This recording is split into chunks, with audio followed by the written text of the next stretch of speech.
Good morning, everyone. Good afternoon, good evening, wherever you're joining us from. I know quite a lot of people have just joined. We just had 61 people join us immediately. There's a whole crowd, I know. And my name is Toyin Umesiri. I would like to welcome you to the first ever, the AfCFTA Roundtable.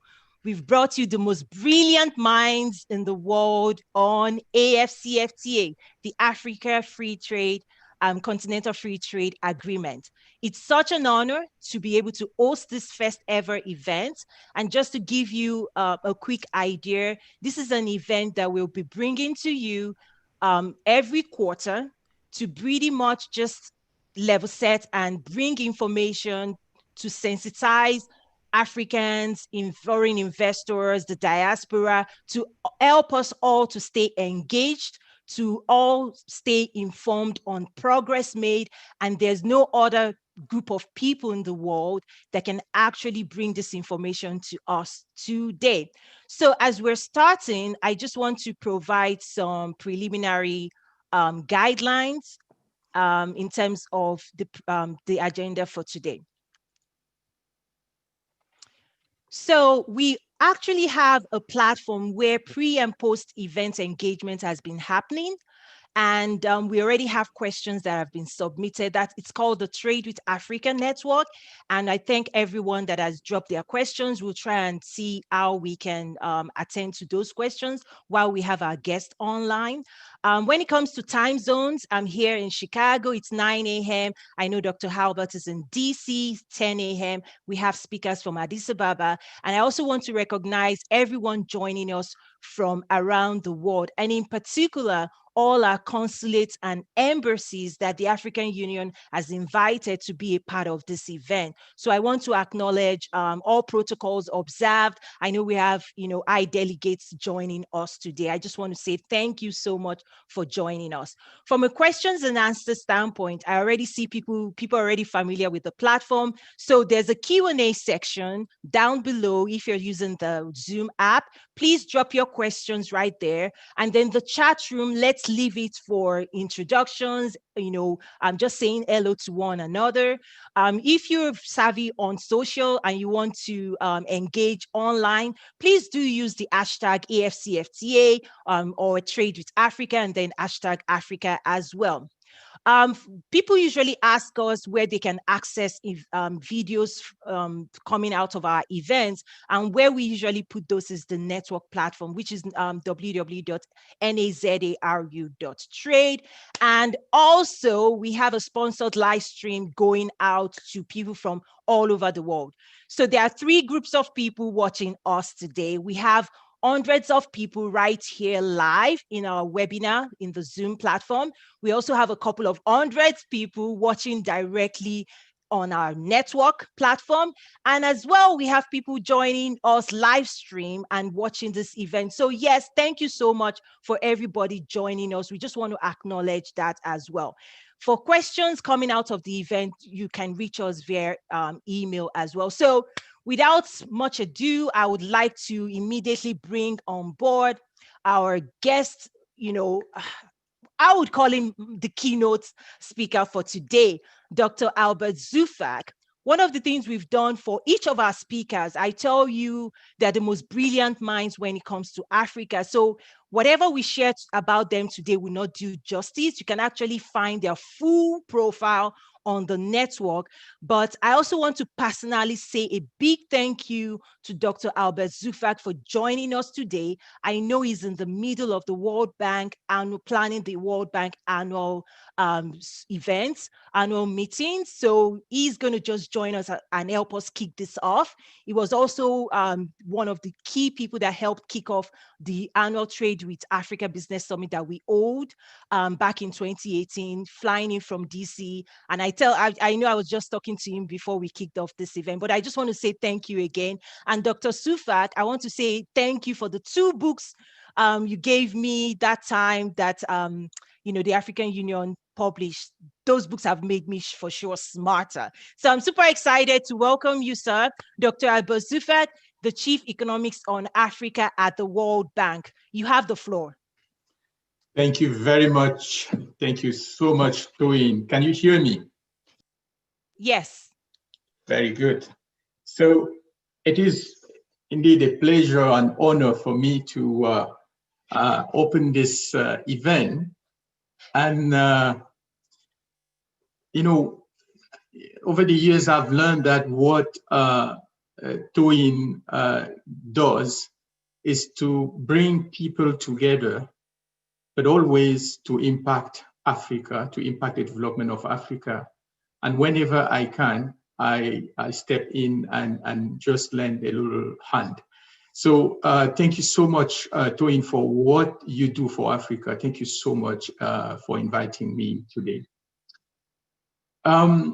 This is about the Continental Free Trade Agreement. And just to give you a sense of how important that is, I'm going to start with a story. You know, in 1957, when Kwame Nkrumah was just taking over and ruling Ghana, he invited the first and only one Black person to have ever won the Nobel Prize in Economics, Sir Arthur Lewis.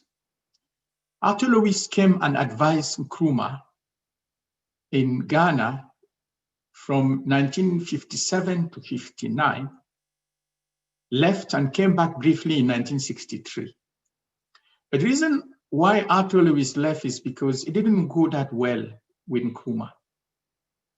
And the reason why it didn't go well is because Nkrumah was already, those days, thinking of what it would take to create a single continental market.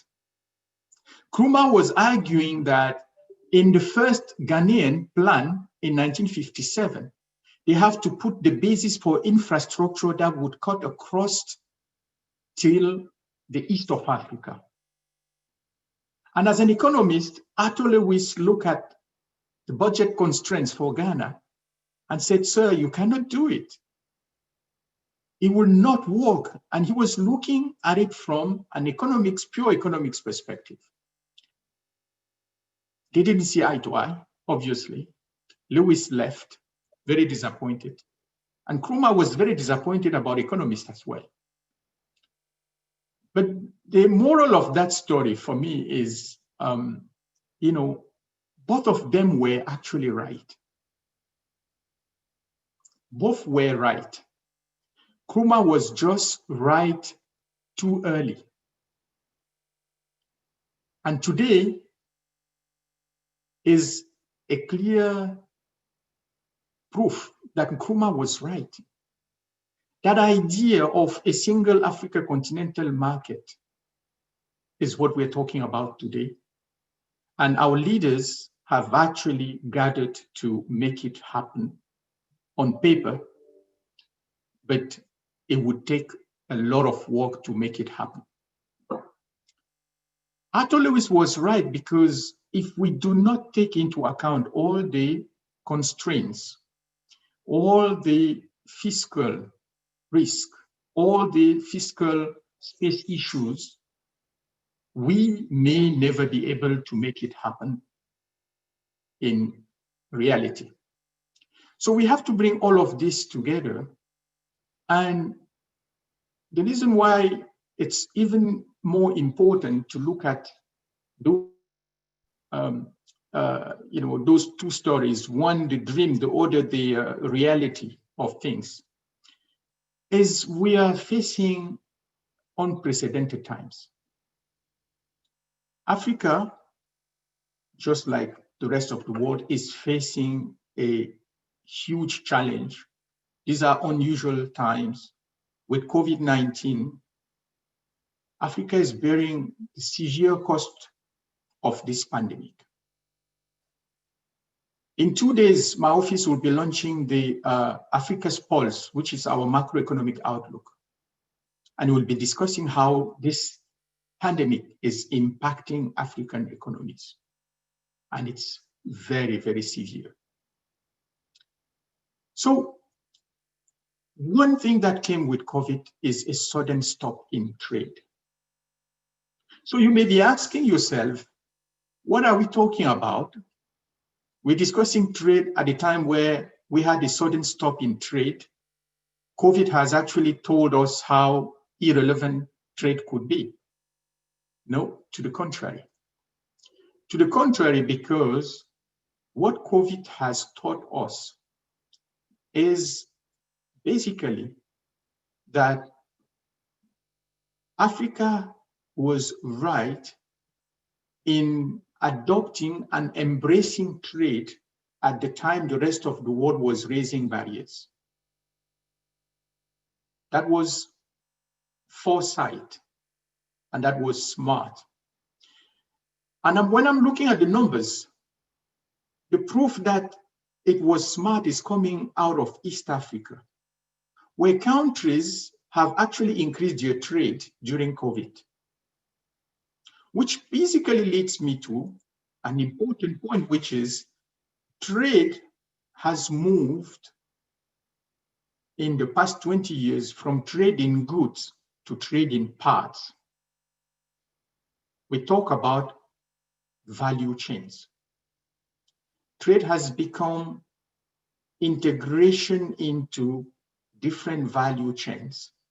And what is missing, and what I'm hoping the Africa Continental Free Trade Agreement can do, is to help us building those intra-Africa regional value chains.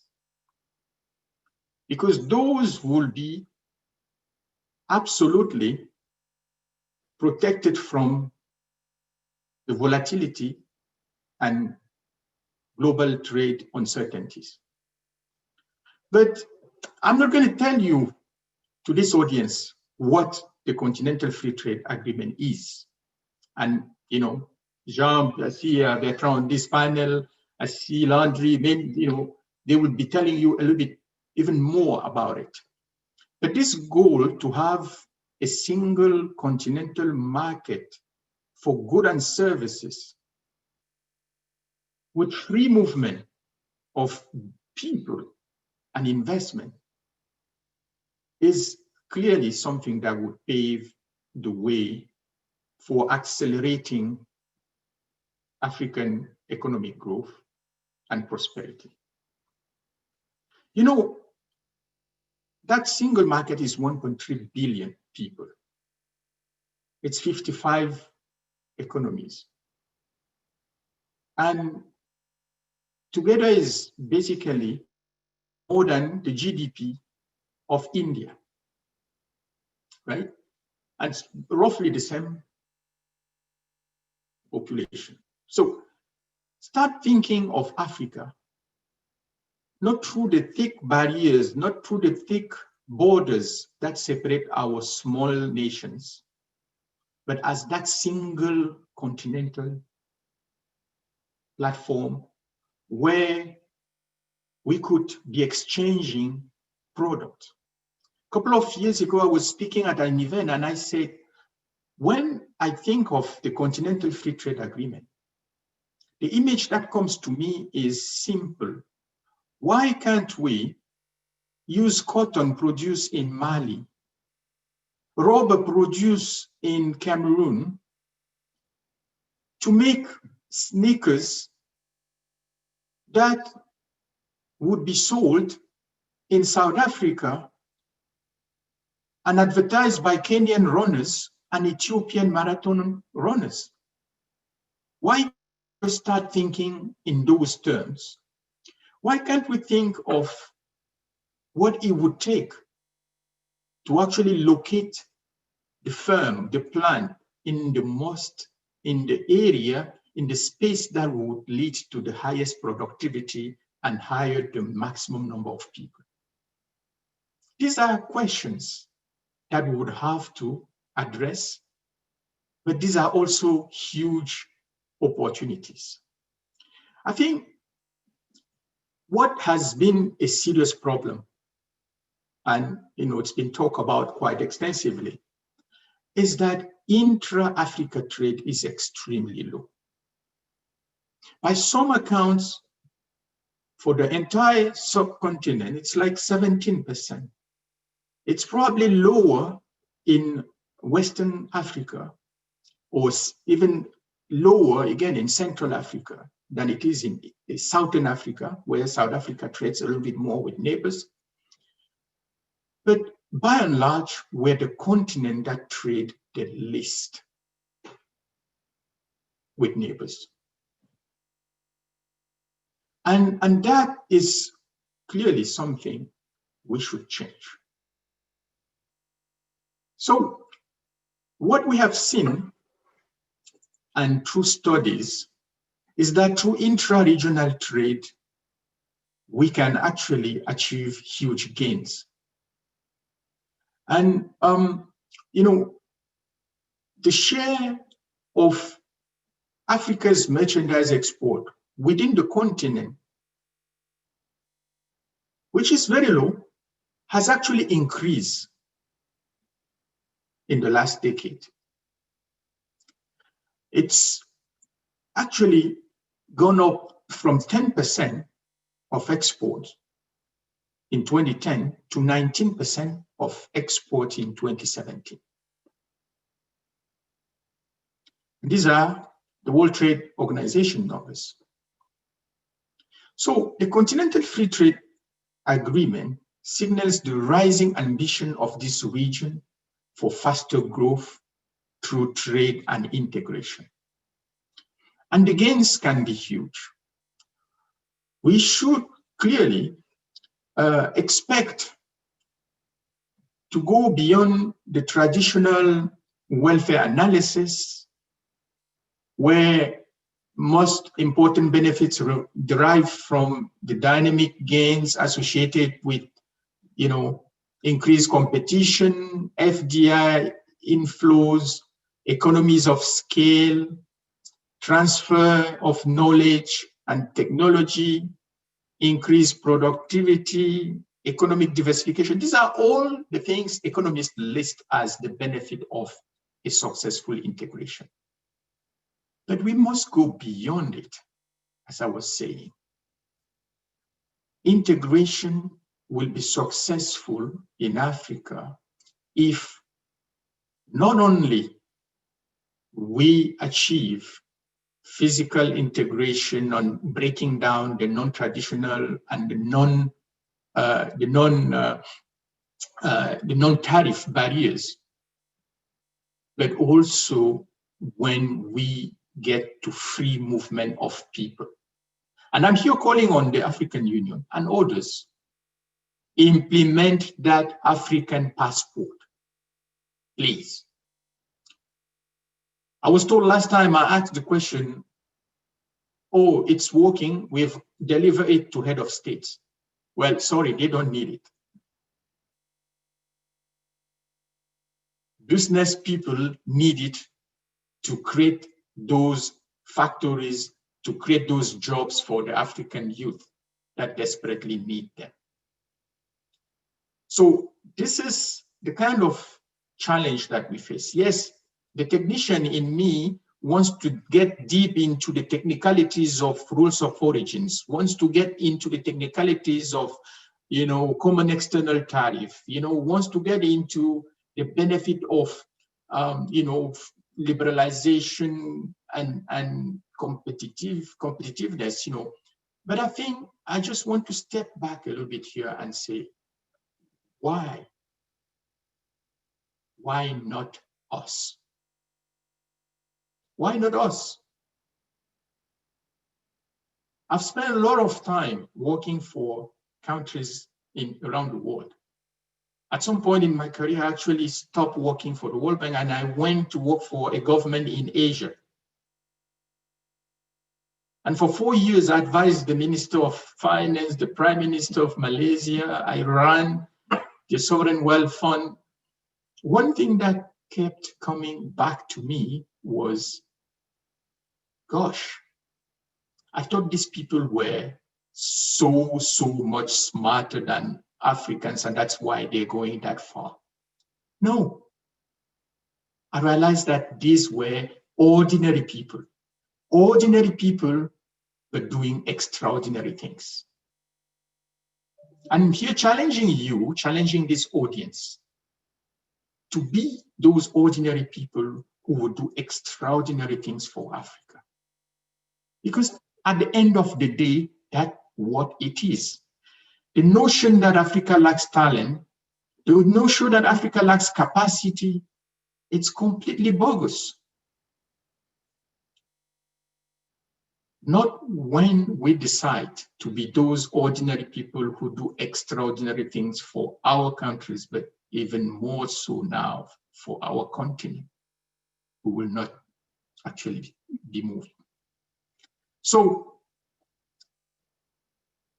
what I would like to do in closing is just to basically say, look, my office has produced work trying to quantify most of the benefit of this continental free trade agreement. And there are two results that I want to leave with you. One is, at this stage, what we have done is progress on the on removing or lowering, trade barriers, but that's the tariff discussions. But tariffs are not where the gains would come from. And there is a very, very simple result that shows actually that most of the tariffs that we are discussing, actually 90% of all those tariffs are within 10 tariff lines. So as countries negotiate and discuss exclusions from that list, if we're not careful, at the end of the day, nothing will happen. If each country is actually just decide to exclude those few lines where most of our trades is concentrated, at the end of the day, we will not achieve anything. So that we need to have in mind. But the second important result is that the impact of this agreement will actually come from trade, expansion, job creation, and poverty reduction. But that will not come without free movement of people. So as we embark in this discussion, and my office works quite well, and we work a lot with the Secretary of the Continental Free Trade Agreement, and the Secretary General of the AfCFTA. It's going to be on a panel that I'm organizing the week of the 19th. We're working with them, trying to provide as much support as possible for technical analysis, but at the end of the day, it's about leadership. Leadership at the top of our nations, but also leadership at the individual level when we decide to be those ordinary people who are determined to do extraordinary things for Africa. Africa will become that exceptional place and that extraordinary place that we all want it to be. Thank you very much. Wow, thank you so much, sir. Such an incredible presentation, and thank you for helping us to open this. I completely agree with you in terms of, as individuals, making sure that we're engaged and we're part of the movement to transform Africa. And one of the things I try to say is, when people say Africa is rising, I say Africa cannot rise until Africans rise up to their responsibility and take a leadership role in terms of transforming Africa. Sir, before I let you go, you wanted to say something, sir? No, I just wanted to say thank you, and really my apologies. I really would have loved to stay on and have debate these questions as well, but it's going to be for another time. I have to rush to another meeting. Thank you so much. Thank you so much. Thank you, sir. I'm going to move on now. You can edit. So just so everybody is aware, this week is preparations for the World Bank annual meetings. So even for us to have been able to get Dr. Albert to join us today was literally a miracle. So if you do have any questions for Dr. Albert, still drop it. I'll be able to channel that back. I'm working with his office as well. So I'm going to move on to our next speaker. So let me share that with you.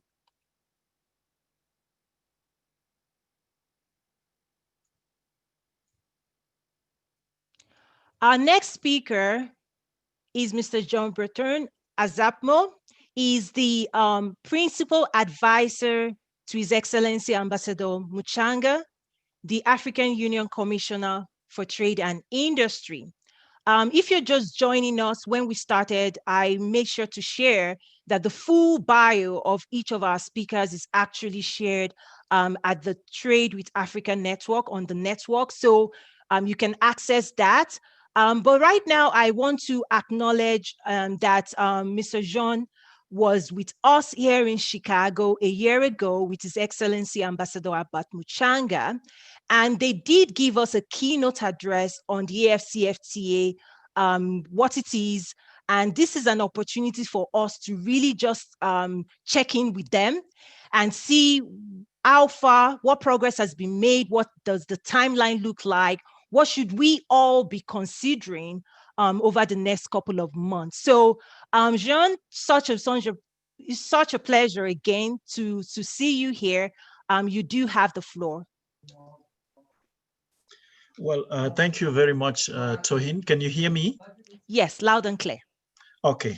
Well, thank you so much for your kind invitation. I think, like Dr. Albert said, it's always a pleasure to be part of these conversations that you put together with a view to sensitizing the stakeholders, getting the message across, with the understanding that development is a do-it-yourself issue, and Africans, if Africa has to develop, then Africans, wherever they find themselves, will have to play a role in that respect. So we, at the African Union Commission, we value what you do, and in as much as we can, we will always make ourselves available.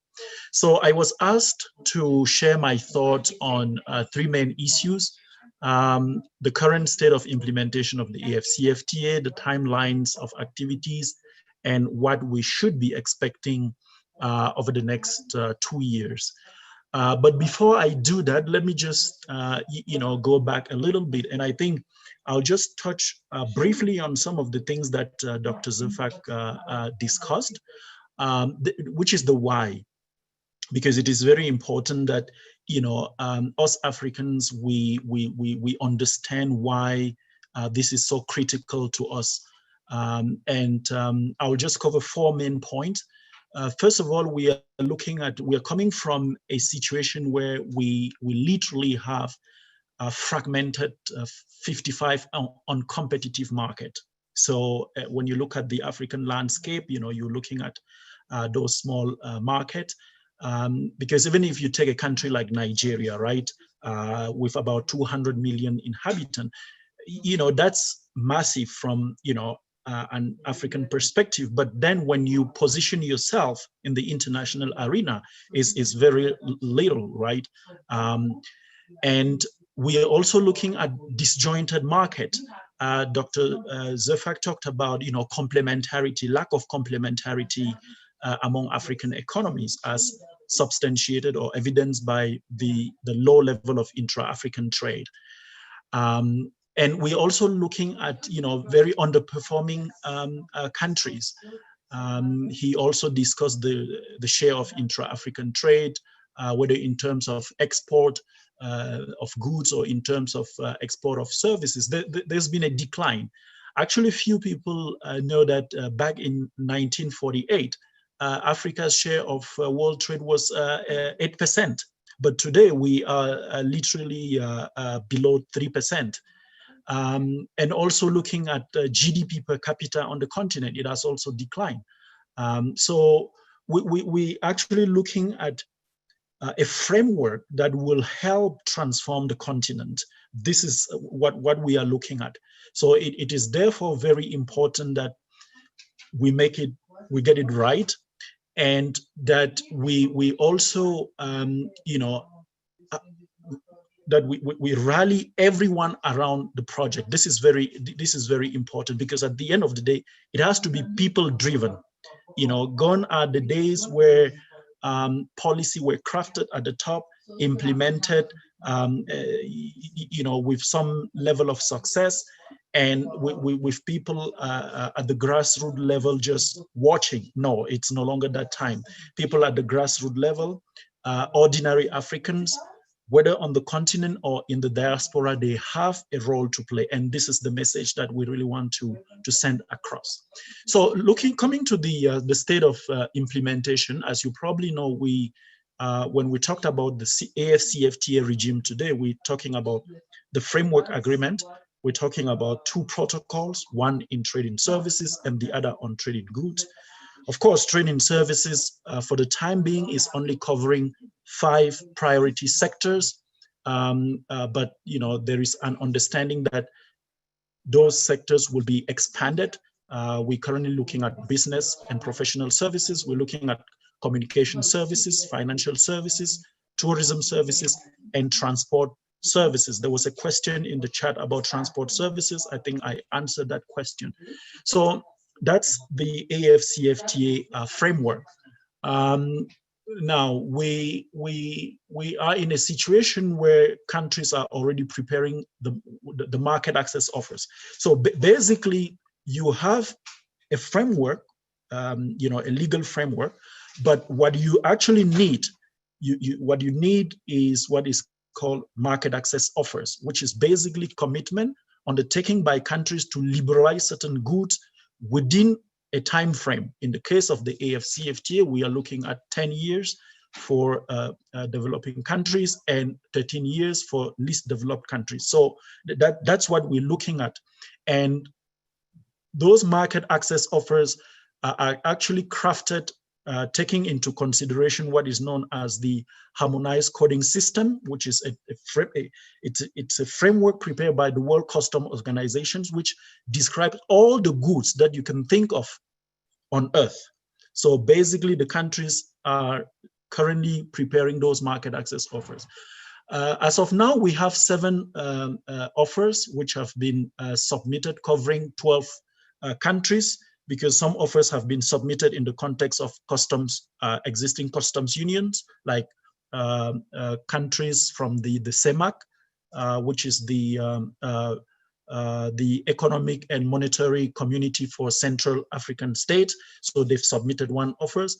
Other countries are still working on their offers. And here we are looking at liberalizing 90% of trade. So that's with respect to trade in goods. In terms of trade in services, which is very, very important, as alluded to earlier by Dr. Zefak, we've now moved to what is known as servicification of trade, because trade in services is now playing a very important role in even in facilitating the production of goods and also the trade of goods. Logistics today, digital trade will not be anything today without logistics. So when it comes to trade in services, we also have a number of countries that have submitted their schedule of specific commitment. We have 9 of them. And like I said, there is ongoing work across the continent to finalize those schedule of tariff concessions for trade in goods and list of specific commitment for trade in services.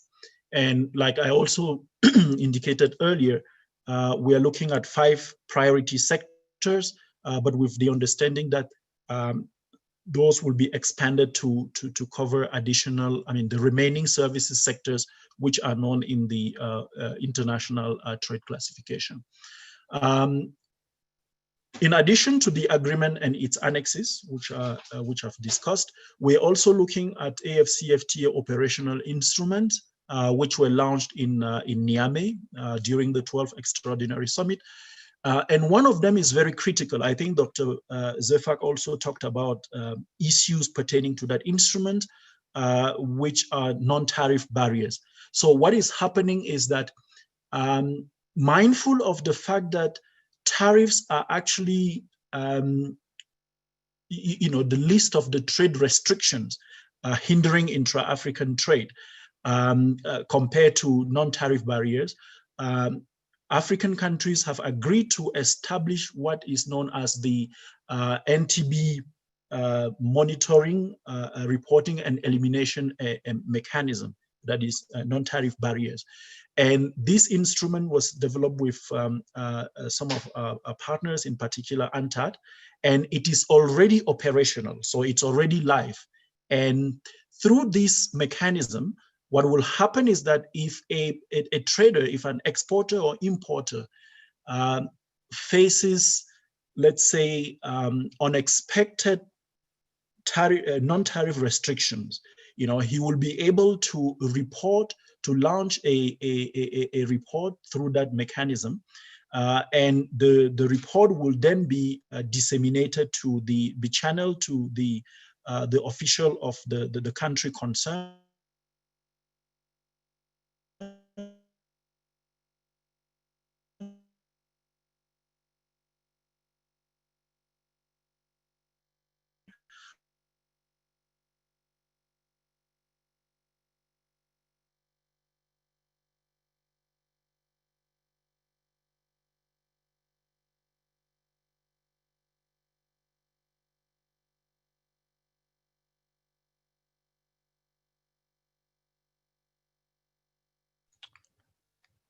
Sean, did we lose you?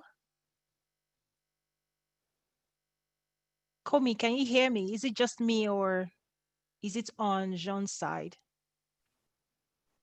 I think it's on Jean's side because I can hear you clearly. Okay, let me reach him on his phone.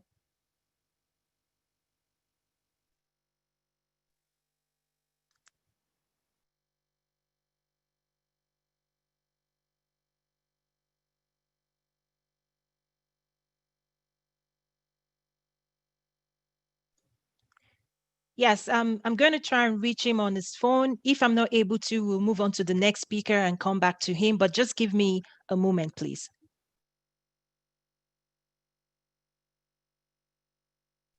Okay, he has let me know that he's reconnecting. So if we could just give him a few more minutes. Internet's in Addis. So he's going to join us briefly. Thank you, everyone.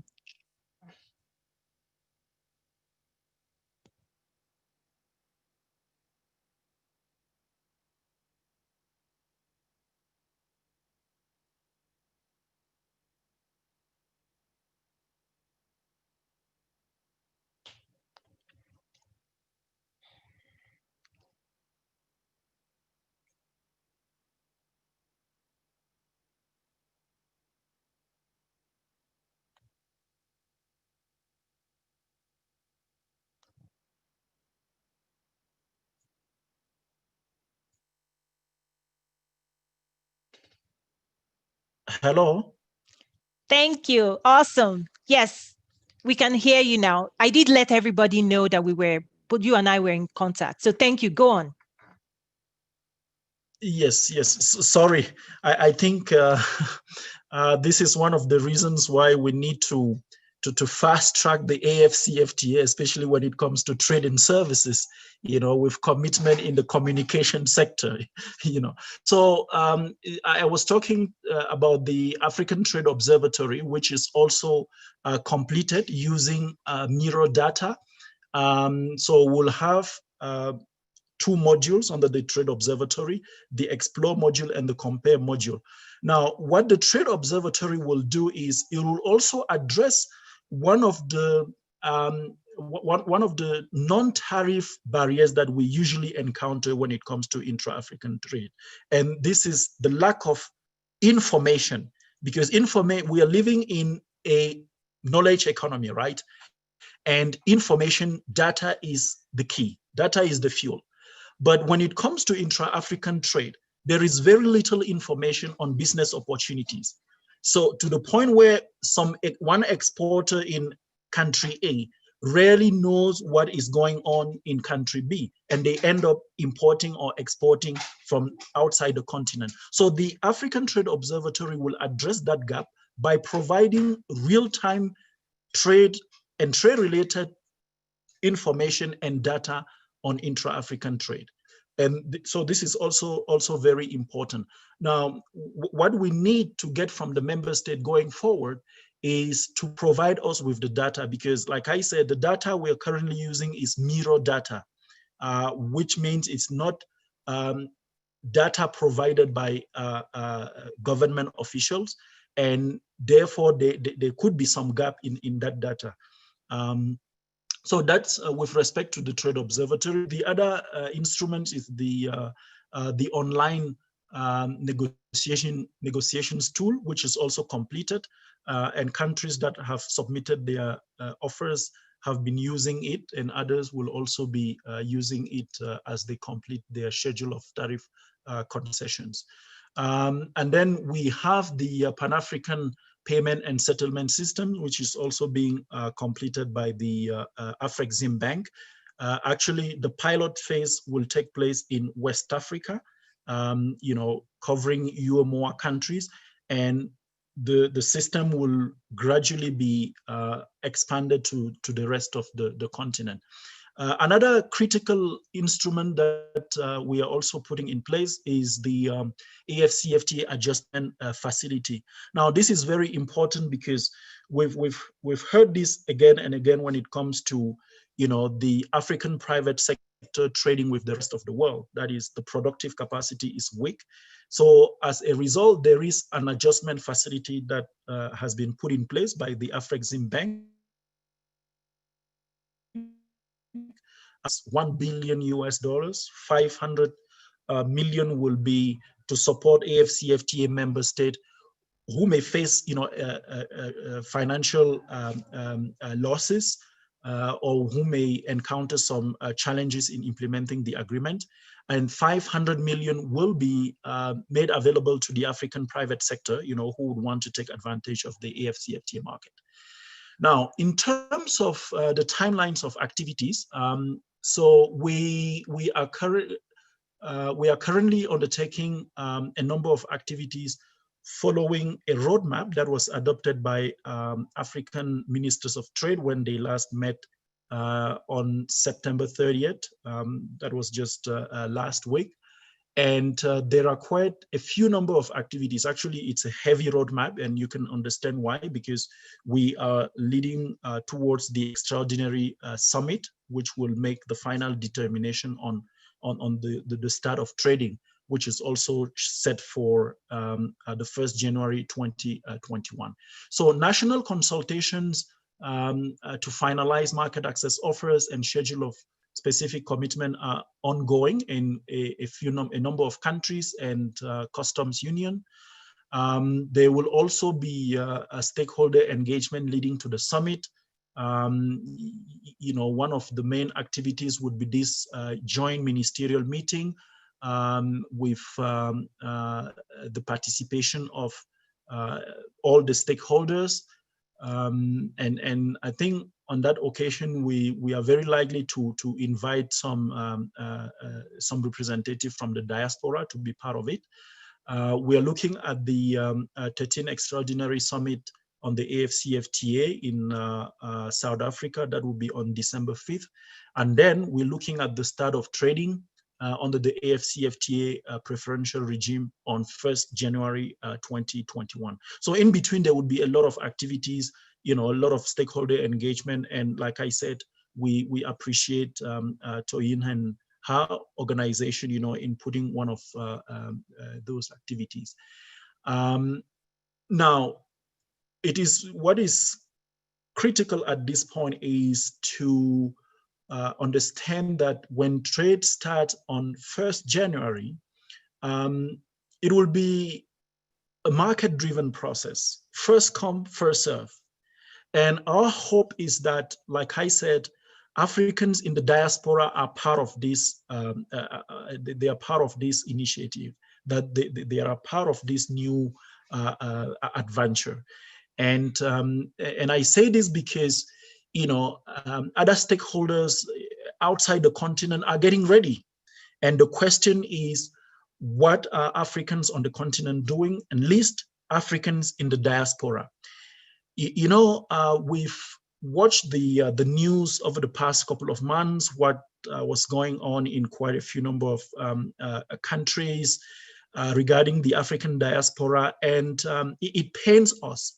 But at the same time, looking at what we are doing on the continent, we are comforted that we are creating opportunities for all Africans, and we would like to see them coming back to take advantage of that, for us to collectively build the Africa we want by 2063. So what should we watch out over the next 2 years? After trade start on January 1st, of course, we will be looking at deepening the AfCFTA liberalization with a view to achieving an ambitious integrated market. Currently, we are looking at when it comes to trade in goods, we are looking at 90% liberalization, but we would like to achieve 100%. So there will be a discussion on some of the issues Dr. Zufak talked about, sensitive list, exclusion list, to make sure that, you know, countries use them in a way that do not frustrate the AfCFTA market, you know, because it will be useless to put all the actual trade in the sensitive list or in the exclusion list, rather than liberalizing them. So this is something that we are going to work with the member state. And we are going to broaden the scope of trade in services to the remaining services sector. That's also something that is going to happen. Discussion on other key elements that will make the AfCFTA really something novel, you know, not a traditional AfCFTA will also be discussed. And here we're talking about intellectual property right, we're talking about investment, we're talking about e-commerce. We will also look at implementing critical programs to help harness the AfCFTA potential, you know, whether it's about implementing the African Union SME development strategy to ensure that African SMEs, which account for 80% of African businesses, are well equipped to be part of the AfCFTA adventure. Whether it's prioritizing digital trade and e-commerce, you know, which holds a lot of potential. We've seen this during the COVID. And what is also important is there would be this shift, the shift that we've started, that is to move from a state-centric development approach towards a more multi-partnership development approach will continue and further expand. So we will bring on board all the other stakeholders, you know, in particular from the private sector, the civil society, to play a critical role in advancing the AfCFTA. Let me conclude with a few things that will be required to make the AfCFTA work. Of course, a few number of them were discussed by Dr. Zufak, but let me just highlight what we think are of, you know, critical importance. The very first one is mindset change. You know, it is time for us Africans to be a bit more faithful. I know Africans are religious people, but we lack the faith. As the Bible said, you know, if you had faith, just a little bit, you know, like this, you will be able to tell to this mountain move, and it will move.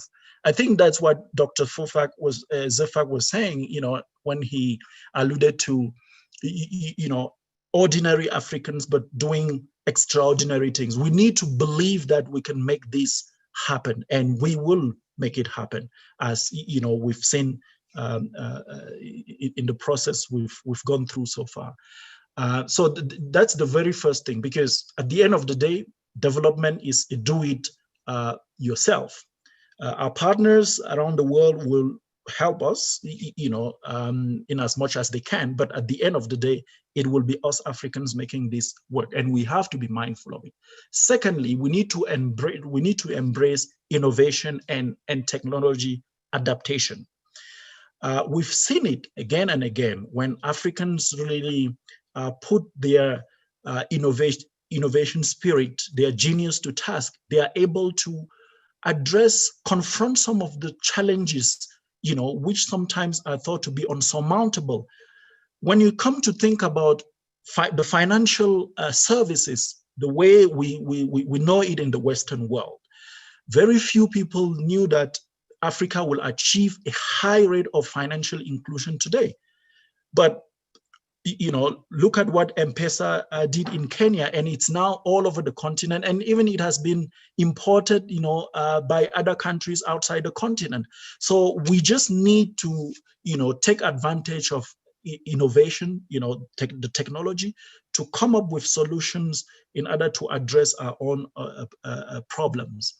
The other thing is the need for, and this is with respect to our private sector, whether on the continent or in the diaspora, it is to look at the other private sector, our other colleagues as partners. 80% of African businesses are SMEs. And when you look at the AfCFTA market, 1.27 billion consumer, it's huge. Very few SMEs, very few African businesses will be able to tap into that market or to stand the competition. So it is time to envisage joint ventures, partnerships. This is going to be critical. We need to be looking at establishing ventures across countries, whether in order to produce or to move goods from one place to the other. So this is going to be very, very important. And finally, there would be a need to consider the sustainability aspect of business taking place in the AfCFTA market. Because at the end of the day, it's not just about profit. It's about people. It's about our planet, because this is the only place we have. And we will be looking, especially in the context of the investment protocol, we will be looking at some of the very important provisions to ensure that investment, trade taking place on the continent, that those businesses that will be operating in the continent, they really put sustainability at the heart of their operations. So I leave it here, and I thank you once again for the invitation. I will stay for the Q&A session, and but already if there are questions in the chat, I'll also entertain them. Otherwise, thank you so much for the opportunity, Toyin. Wow, thank you. So it's such a pleasure again to listen to you. I tell you, I feel so humbled to the expertise and the knowledge that we have here. So yes, there are questions coming in, but I would like to give the other speakers, a moment to share, because their presentation might address some of those questions. So at the end of all the speakers presenting, then we'll come back to the questions. So let me share our next speaker's profile.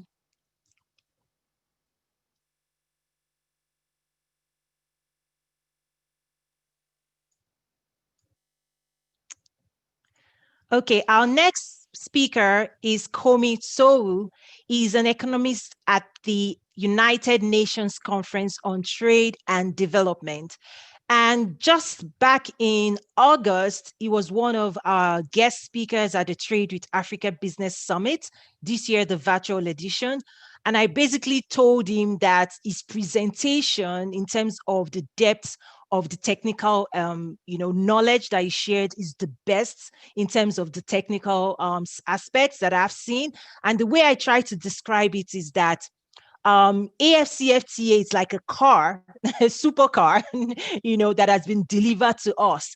Now we have to uncover it and say, how does it work? how does it move? It's like we now have to look at the user manual in order in the business world to be able to leverage it. So Komi, it's such an honor to have you again. I know you have something to share with us, so do take over. Komi. Let me share my screen.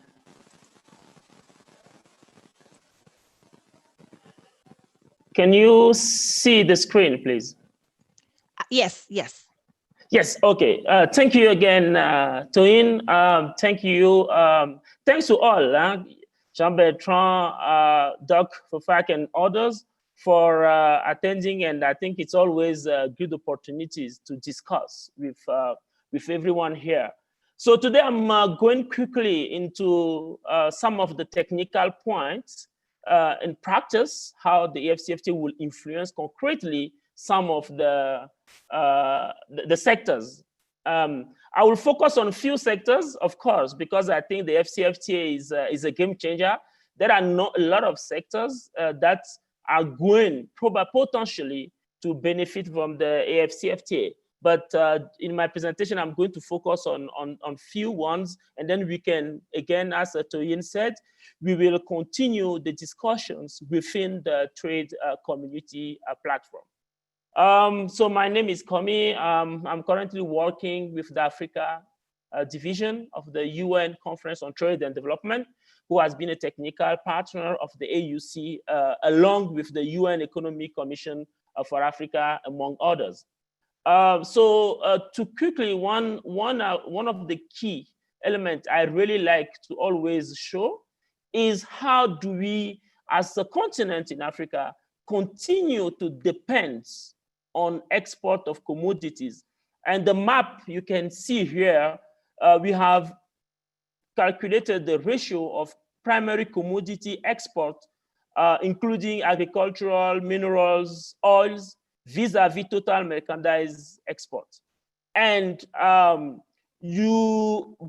the ratio you can see in Africa, the ratio usually for most of the countries go beyond 60%. And most of the countries are within range of 80, 100%.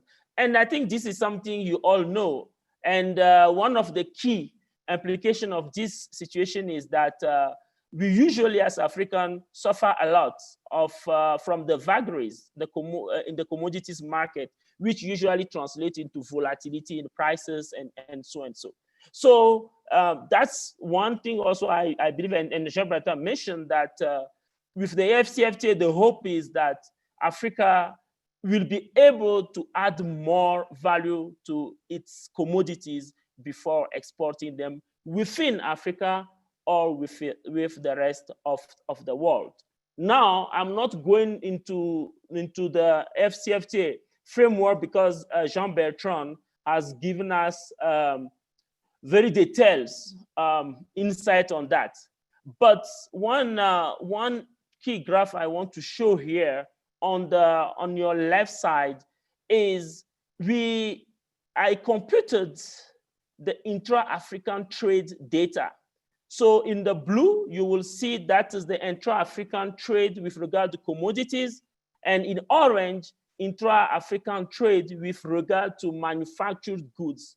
So what we are seeing here clearly is that among African countries, although the share of intra-African countries is low, what we trade most among ourselves are manufactured goods, actually, which means we trade mainly commodities with the rest of the world. So the expectation is that with the push from the AfCFTA, whether to removal or reduction in tariffs and non-tariff barriers, there will be a push to the manufacturing sector. The figure you saw on the right, we have actually done at ECA, at the UN, which was also my previous institution, some simulation to see which sectors are likely to gain more from the AfCFTA. And what we have seen is actually industrial sectors that is likely to record more in terms of gain under the free trade area. We have also looked at the top 10 sectors that are likely to register or yield more gains within the AfCFTA framework. Of course, the first one is vehicle and transport equipment, because at present, most of our vehicle and transport equipment are imported from the rest of the world. But we have seen in recent years car manufacturer, big car manufacturer that are opening their hubs, production hubs in Africa, including, for example, South Africa, Northern Africa. We have also a planned new investment coming in Ghana, and so and so. The second product with high potential will related certainly to energy product, including oil, gas, and others, and their value-added product. We have few products, including sugar, chemicals, food products, wood and paper, milk and dairy, and textile, and so and so. So these are the top sectors with the AfCFTA when we look at a number of indicators, including tariffs, demand from the continent, and so and so. Now, moving to the next, what I want to show you here, I know I have put a lot of figures, but I really want to show you those facts. So in blue, it's what Africa currently imports within the continent. Vis-a-vis in red is what the continent imports from the world. So starting from petroleum oil, which is one of the biggest import, where Africa imports a lot from the world. And you can easily see here, despite the continent's endowment in terms of oil, crude oil, the import within Africa of processed oil is very limited vis-a-vis not even 20% approximately vis-a-vis what is totally imported from the world. There are a number of other products, including motor vehicle and so spare parts. We even sugar. You can see that Africa imports a lot in terms of sugar from the rest of the world vis-a-vis what is imported from within the continent. Rice, again, it's huge what we continue to import, mainly from Asia. Paper and paperboards, despite the huge potential in terms of wood product that can be processed into paper, the wood waste, we still rely a lot. When it comes to a number of other products, cotton, milk, cement, basically, it's what is showing clearly here is Africa, despite the rhetoric about industrialization and value addition, continue to depend mainly on the rest of the world. And what one lesson COVID has taught us is you become more vulnerable if you continue to depend to remote markets. So AfCFTA, in that sense, with having the potential to reduce Africa's import to the rest of the world through local or regional value chain, is likely to reduce also the continent's vulnerability to the rest of the world. If we also take, I've here in the comments, some companies producing shea butter and so and so. So anything that look at also cosmetics and others, the market is huge in Africa. I usually give one example. If you go to Cote d'Ivoire, cocoa butter is processed in Cote d'Ivoire and sold in a small bottle, maybe in small pack, for $1 to $2. The same bottle, when it's imported to Ethiopia, which has a big market, a demand for shea butter and others, that same bottle costs 3 to 4 times, almost $10.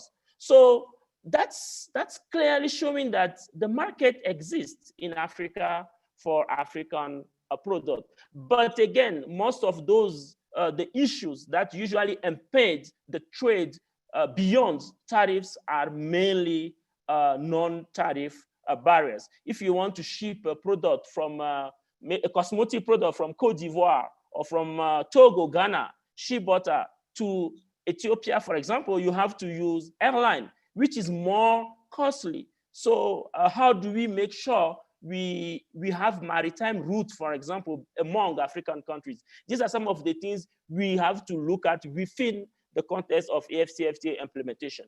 For me, I also see a huge opportunity in cocoa to chocolate value chain. I really enjoyed this example, not only because we all love chocolate, but I think because Africa, including if you talk Ghana, Cote d'Ivoire, and some other countries, are the biggest producers of cocoa beans.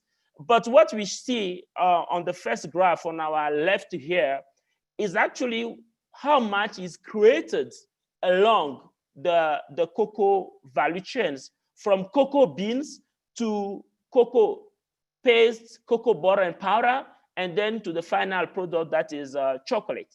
And when you see, for example, in Cote d'Ivoire, most of the value, these are in percentage, most of the value, almost more than 70%, are created within the cocoa bean stage. And we all know that the higher values are not created at the lower stage, at the beans, but rather at the chocolate and cocoa butter and powder levels. At the same time, Indonesia, Malaysia, and Brazil, which are also developing countries, are able to produce and retain, add more value to their cocoa product before they are exported toward regional and international market. So why are we in Africa, Cote d'Ivoire, Cameroon, Ghana, not able to produce, to add more value before we export those products? So there is a huge opportunity there, and a lot of countries, those producing countries, are now encouraging investors to really put their money into processing, into national markets before exporting them toward export market. But sometimes cocoa value chain is quite it's a bit special, because you want to keep product close to the export consumer market, which usually are still, the main one are still located in Asia, Europe, EU, and of course US. So that's why sometimes we still see a lot of producing company located in those markets rather than Africa. But I think there is a huge potential in the value addition segment of the cocoa, and we have seen a number of investors, including African investors, whether in Ghana, Cote d'Ivoire, and even Togo, which is quite small in terms of market, but is also producing, adding a lot of values.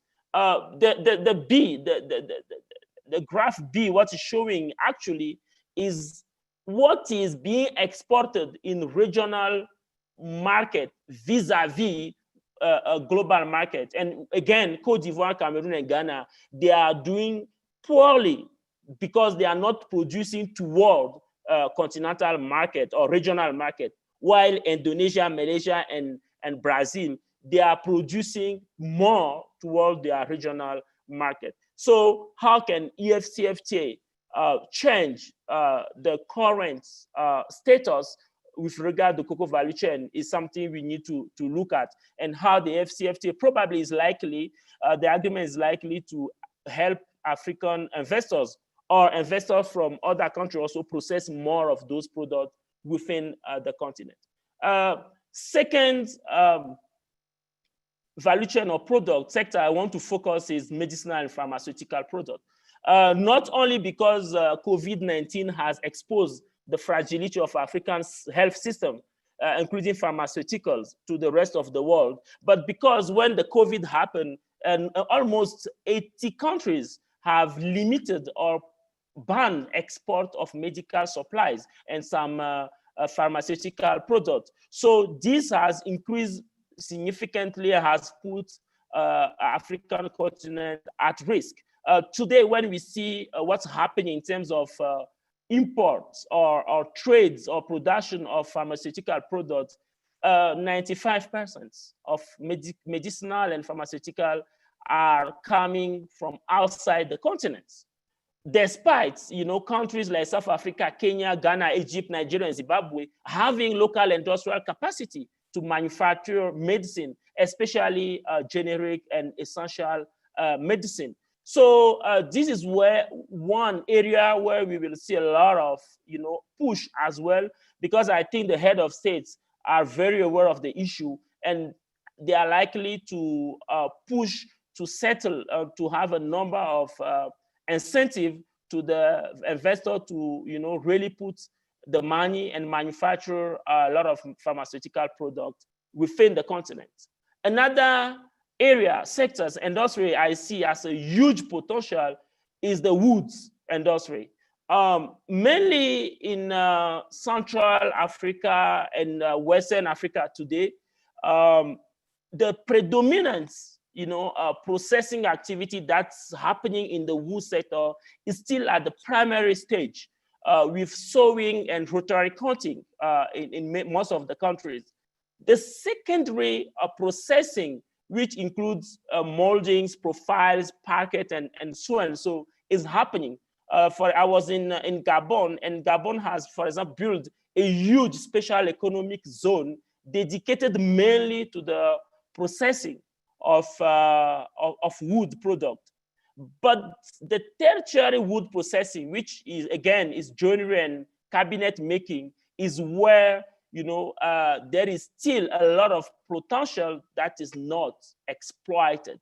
So this will bring a number of investment opportunities with expanded market through the AfCFTA. I think we will, in Africa, we need bigger wood processing facilities, companies like IKEA today, which is international company. So how do we create African IKEA? That is one of the key issues. And we hope the AfCFTA bring some, solution to the investors. And of course, when we talk about the wood product, there is a huge potential for other byproducts, including pulp and paper.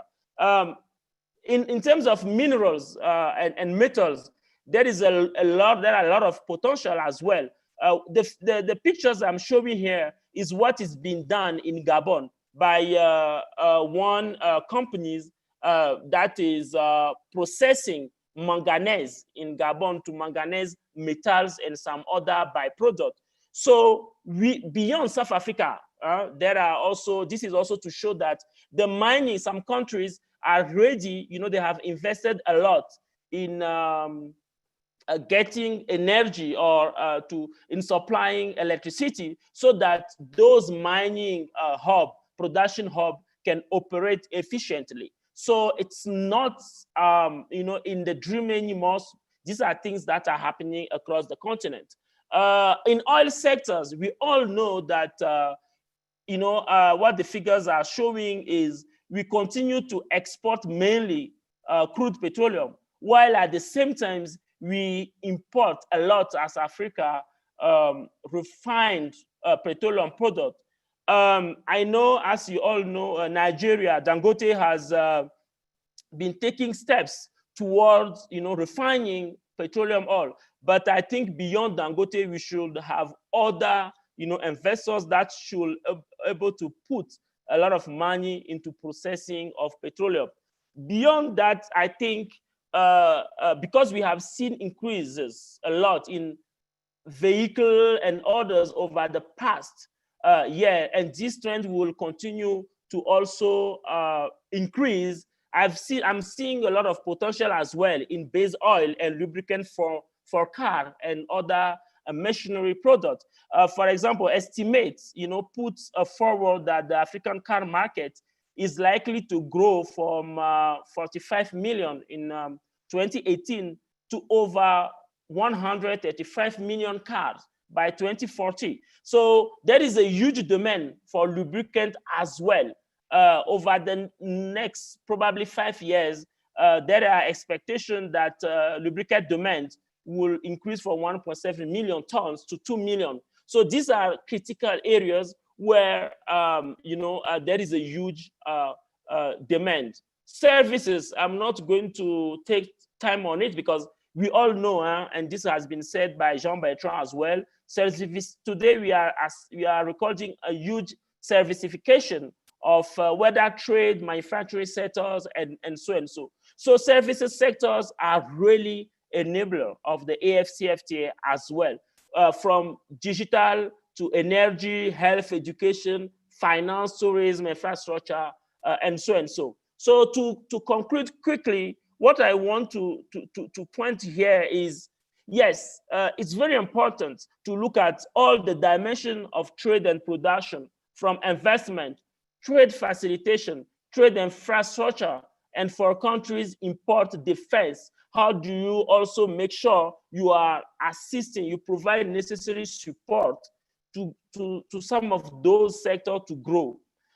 In terms of tariff schemes, I think Jean-Bertrand mentioned that countries have to open, their market when it comes to intra-African trade, reduction of tariffs over a certain period, till total dismantlement, rule of origins, which are very critical to tell you exactly under which condition a product that is processed within the continent will then be able to benefit from the tariff advantage within the AfCFTA. So as you know, not all the products will get the preferential treatment under the AfCFTA. They have to contain a minimum of values to be able to trade freely under the continent. There are the percentage of value content in terms of what value it has to contain that originate from the continent may vary to product 30% to 45%. So it really depends. Once the rule of origins are finally concluded, I think you will be able to really see what is required from each of the products. But of course, there will be some challenges because today there are a number of trade agreements signed, ratified by African countries. So how do you play among, those trade rules are going to be important. But for the private sectors, what I really want to insist on is market prospection. I think is critical. There are a number of trade fairs, including, for example, the Intra-African Trade Fair, organized now every year by the AfreximBank. There are a number of trade exhibition conferences to build awareness vis-a-vis what the AfCFTA is offering. Countries' competitiveness, I think one of the key important decisions for the diaspora or for any investor is to see within the AfCFTA market, within the continent, where to invest. What will then be the determinants of investment among African countries? You will have labor. For example, Ethiopia has a huge advantage in terms of a cost of labor. In other countries like Kenya, it's really, you have more expensive labor, but you have access to, for example, digital tools and instruments and so and so. So it will be very important, even when you go to West Africa, can you, where to produce? Will you set your factory in Togo and Ghana and then focus, or target Nigerian, Cote d'Ivoire, Malian markets? So these are some of the things that will be possible under the AfCFTA. Beyond even ECOWAS market, when you are operating in West Africa, you'll be able even to target South African markets, Namibia, Cameroon. So, so market prospect will be very important, but also the decision to where to invest. And I really want to emphasize here on the implementation, because I think the private sector is the one that has to produce toward AfCFTA market. And I quickly want to show you one of the online tool that was mentioned by Jean-Bertrand, which is being developed by African Union in support by the UN Conference on Trade and Development. So basically, this is an online mechanism that anyone can access and register and any complaint you might have when it comes to non-tariff barriers. But for example, you are blocked for any reason at the border, you can fill the form, and then automatically the focal point in your country will be able to see the kind of complaint you are raising and contact the vis-a-vis, the partner in the import countries, to see how they can quickly resolve the issue. So the AfCFTA is not a dream. So there are a number of instruments, I think Jean-Bertrand also mentioned them, that are being developed or developed already to support intra-African trade as well as production. I will stop there. Thank you very much. Oh, wow. Thank you, thank you, thank you. This is amazing. Thank you. And I know you've shared and sent that to me. We're also going to make this information available to everyone on our network, the Trade with Africa network. So thank you for that. On that, I'm going to move on to the next speaker. We're going to come to questions at the end of all the presentations. So thank you, Komi, again. I know you're joining us from Addis. What's the time now in Addis? It's 6:30 p.m., but so it's still okay. It's still okay. Yeah, the last time it was like 9:10 p.m. Yes. Yeah, thank you. So I'm going to move on to, okay, I'm going to stop your sharing now, or do you want to stop? No, okay. Yes, you can stop, please. Fine. Okay, good. Okay, I hope everyone is having a good time and you're seeing the information that is such a robust knowledge. And our next speaker is Professor Landry Sidney. I know I may not have said your name well, but he's a senior director and full professor at Thunderbird University and senior fellow at the Brookings Institution. I celebrate this next speaker. He's recognized as World Economic Forum Young Global Leader. He has won over 60 prestigious awards. He's one of the most brilliant minds when it comes to the topic of the day. And Professor Landry, it's such an honor. I tell you, because of people like you, I am so, I'm certain that the future of Africa is guaranteed because of people like you. So you have the floor. Please go ahead with your presentation. Hello, everyone. And thank you very much, Toying, for this very kind introduction. Please, I think you are raising the expectations. So I will ask everyone to reduce those expectations. So today I want... Quick question. Are you able to share, or can everybody see you? Good. Wonderful. So are you able to see me? All okay? I'm sorry to interrupt, but Toyon, your screen sharing is still on. It's still on. Okay, I'm trying to... and it's on my slide. Yes, we cannot see Professor Landry. So there's something going on with the screen here. The meeting, it's kind of hung up like Zoom. I can hear people, but I'm not seeing the Zoom. Let me see if I need to... I don't know what will happen if I close it and reopen it. But I can hear everybody. Let's see.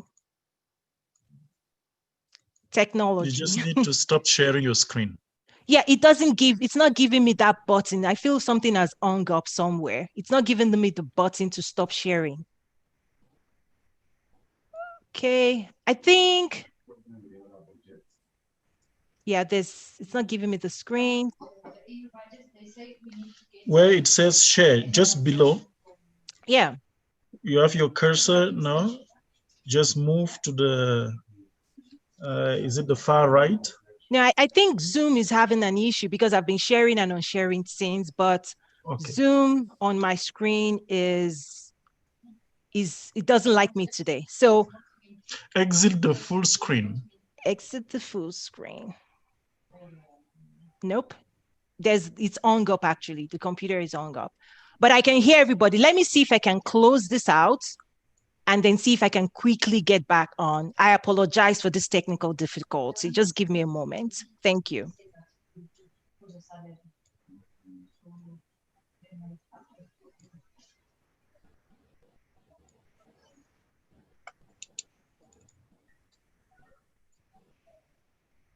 Yeah, I may need to quit and then come back in and close the screen.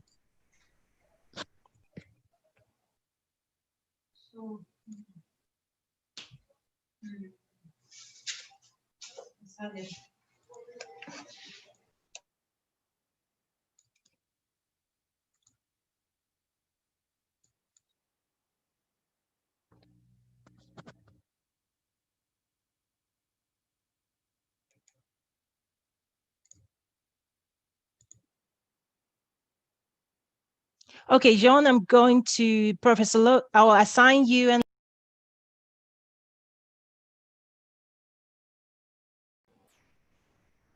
So, hello everyone, are you able to see now? We see you, Prof. Wonderful. So I think that Toyin has assigned me yes, the co-host status. Yes, so, I'm back now. You can go on, but I did assign you as host. I needed to close out the screen completely. Please, Prof, go on. Oh, wonderful. So thank you again very much, Toyin, for organizing this extremely important event. I also want to commend the previous speaker, Dr. Zefak, Jean-Bertrand, Komi, wonderful speeches, and I really look forward to hear from Shakira. So let me start with a couple of African proverbs. So one, so wisdom is like a baobab tree. No one individual can embrace it. In other words, it's critical to trade with one another on the African continent. And the African continental free trade area really offer that unique opportunity. Jean-Bertrand, can you mute, please?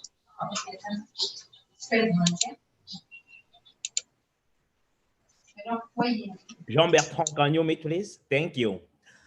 So, and the second one, not everyone who chased the zebra caught it, but he who caught it chased it. So the CFTA is like chasing a zebra. So it's an extremely important goal which has been adopted. However, only its successful implementation will allow the achievement of its full potential. As a matter of fact, the significance of the African Continental Free Trade Area cannot be overstated. Africa really has an opportunity to show leadership at the world stage in trade affairs with strength through unity. Contrary to what is happening in many countries around the world, we have heard about the Brexit, the US-China wars, among others. But this potential could only be achieved if the CFTA is successfully implemented. And although we really have a unique momentum, smart choices, policy options should really guide the road ahead successful implementation. So let me speak perhaps about 2 or 3 elements. So first, why is it so important? What could be the potential consequences of the CFTA on Africa in general? Why is it a great solution, including in the relation between Africa and the rest of the world?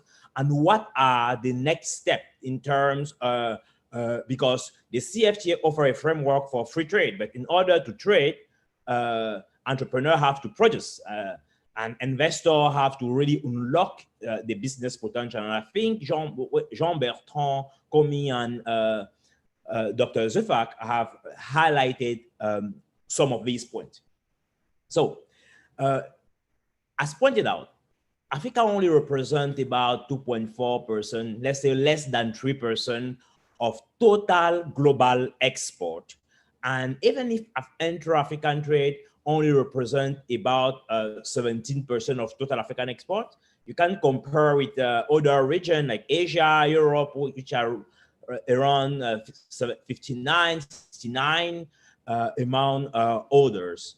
And when we speak about trade, and one thing that the CFTA is really doing outstandingly in terms of addressing tariffs, but it is not just about tariff on the continent. For example, in 2018, he was talking about only 4 documents to export from France, where he was taking from 9 to 10 documents to export from Angola and Congo.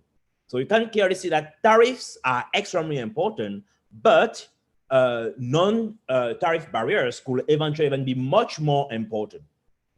So another point which is really important, the limited intra-African trade has really have an impact on Africa industrial development, on poverty level, on job creation, especially for the young population. As you know, over 70% of the Eurasian population, especially in sub-Saharan Africa, is below the age of 35, and 70% of Africa youth live on less than $2 a day.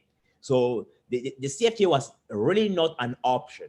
And when we think also about informal cross-border traders, women represent about 70% of informal cross-border traders, and they used to face tremendous challenges when selling their product in a different country. So the CFTA will definitively help addressing some of those core challenges. So, of course, many people have spoken about the potential of the CFTA. The UNECA has, for example, highlighted the economic output, which can raise by $29 trillion by 2050. In my own book, Unlocking Africa Business Potential, I have identified pre-COVID the combined consumer and business spending, which could reach about $6.7 trillion by 2030. And Komi was highlighting also a very important point. We need investors, we need traders, we need entrepreneurs. Nothing will happen if we don't have those entrepreneurs which are really seizing the opportunity, creating the products and services which will therefore being traded. So those are really important aspects related to trade. And when we speak about services, for example, at the Brookings institutions with some of my colleagues, we have spoken about industries without smokestacks and the critical importance of those industries. As a matter of fact, export in related industries have grown six times faster than traditional manufacturing from 1998 to 2015. So it's really important, and those were inclusive of ICT-based technologies or industries, and you have tourism, agri-industry, among other sectors.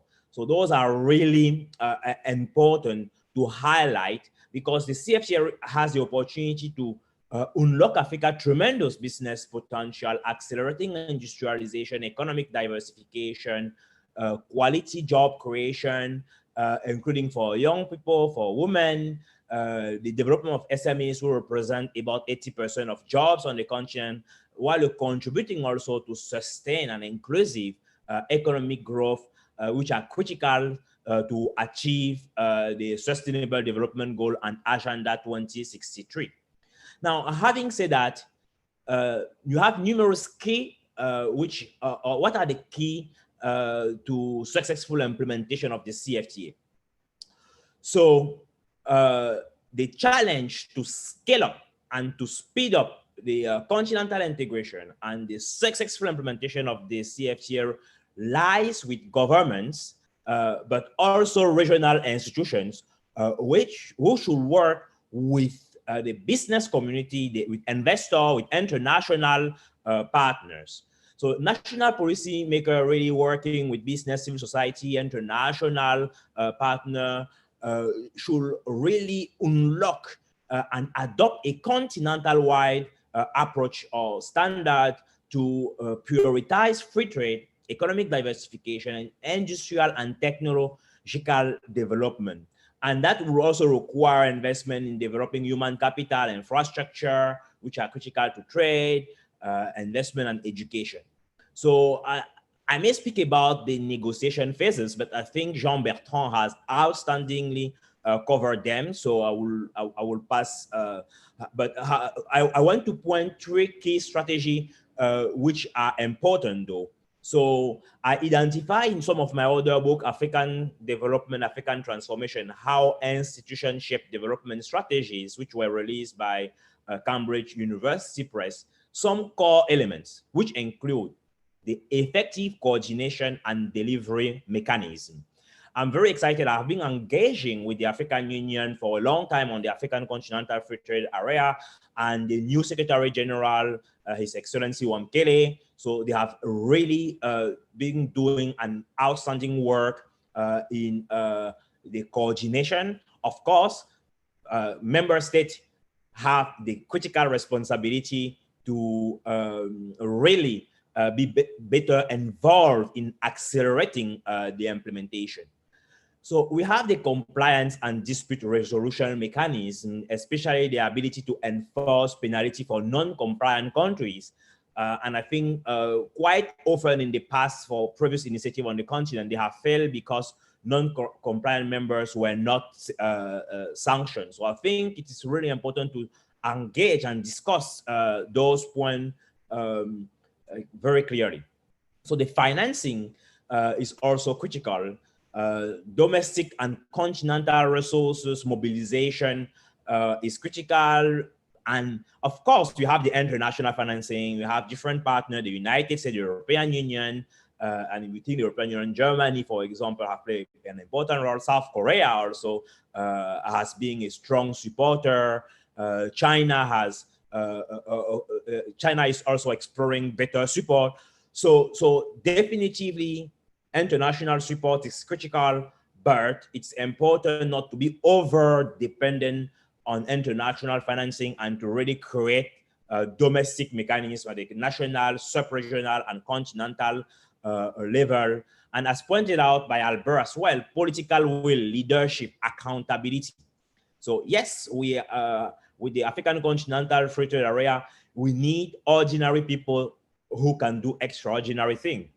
But let me say that for having engaged with many of the people involved in the CFTA creation and now implementation, we have many extraordinary people able to achieve extraordinary things. So we are watching.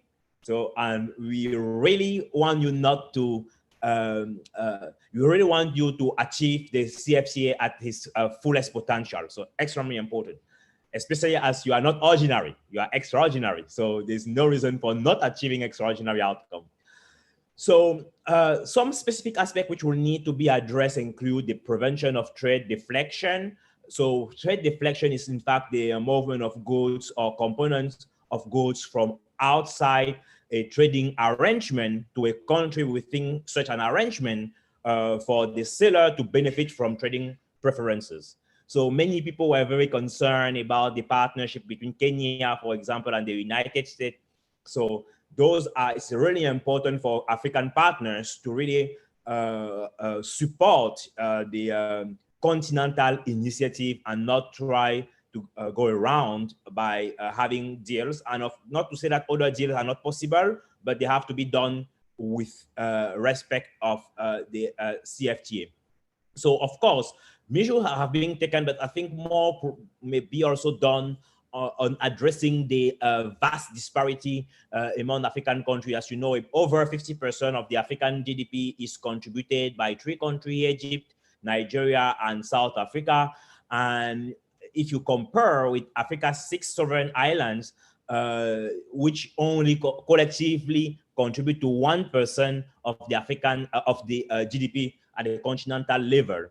And about 17 countries in Africa do not have in place, for example, competition legislations, where we have about 23 which do, but with the remaining falling somewhere in between. So it's really important to think about those because they will be, they can constitute challenges when implementing. But now let me, for the last points on my remarks, highlight the critical importance of addressing key drivers of successful industrial policies to increase trade under the CFTA. So I think Komi also highlighted, he showed many elements related to various sectors in which Africa can be competitive. Without industrialization, without a diversification of African economies, it will be extremely difficult, even if the CFTA is successfully implemented, for it to bring a tremendous value or in changing the life of Africans. So that's why the successful implementation of the CFTA is one thing and will be enhanced by a successful industrialization and production at the local level. And there, many factors are important. Human capital. So it is critical to really revisit education curricula to focus on skills acquisition for the future of work and build capacity for entrepreneurship, for self-employment through business training at an early age, skill updating for an advanced age, and better promotion of science, technology, engineering, entrepreneurship, and mathematics, among others. In my forthcoming book on Africa's role in the fourth industrial revolution, I highlight the critical importance of some of those elements.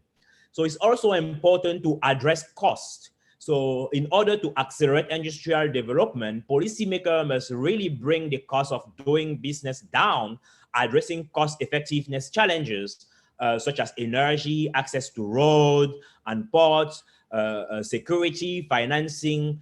They should also reduce bureaucratic restrictions, corruption, dispute settlement, and property rights, among others. So those elements are really critical to reduce the cost of doing business, to better attract African investor and international investor as well.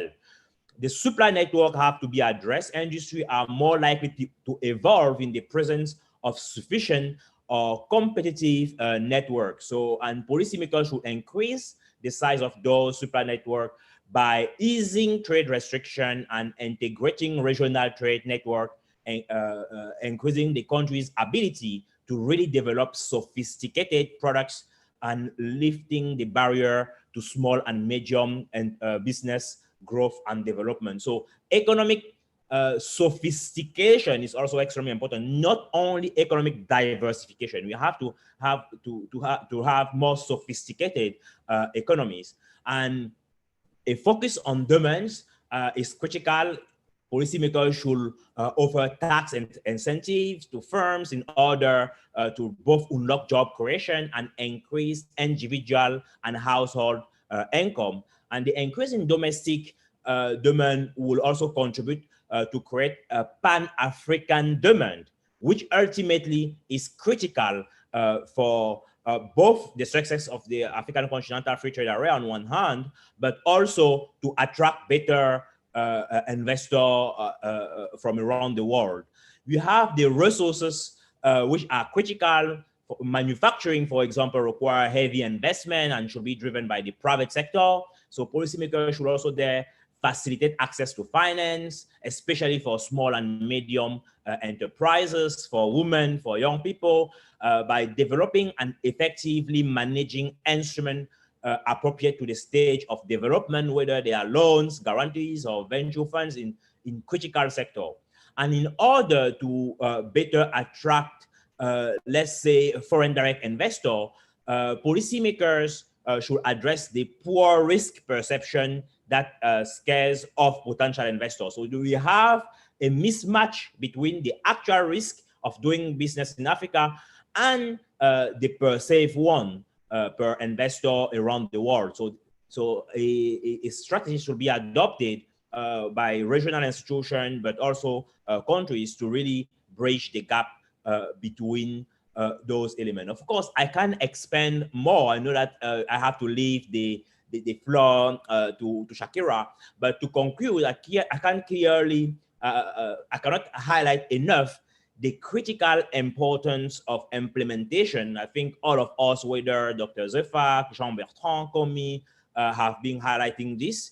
And I hope those steps will really lay a solid foundation, whether for African leaders, regional communities, the continental and international institution to partner in supporting the African continental free trade area.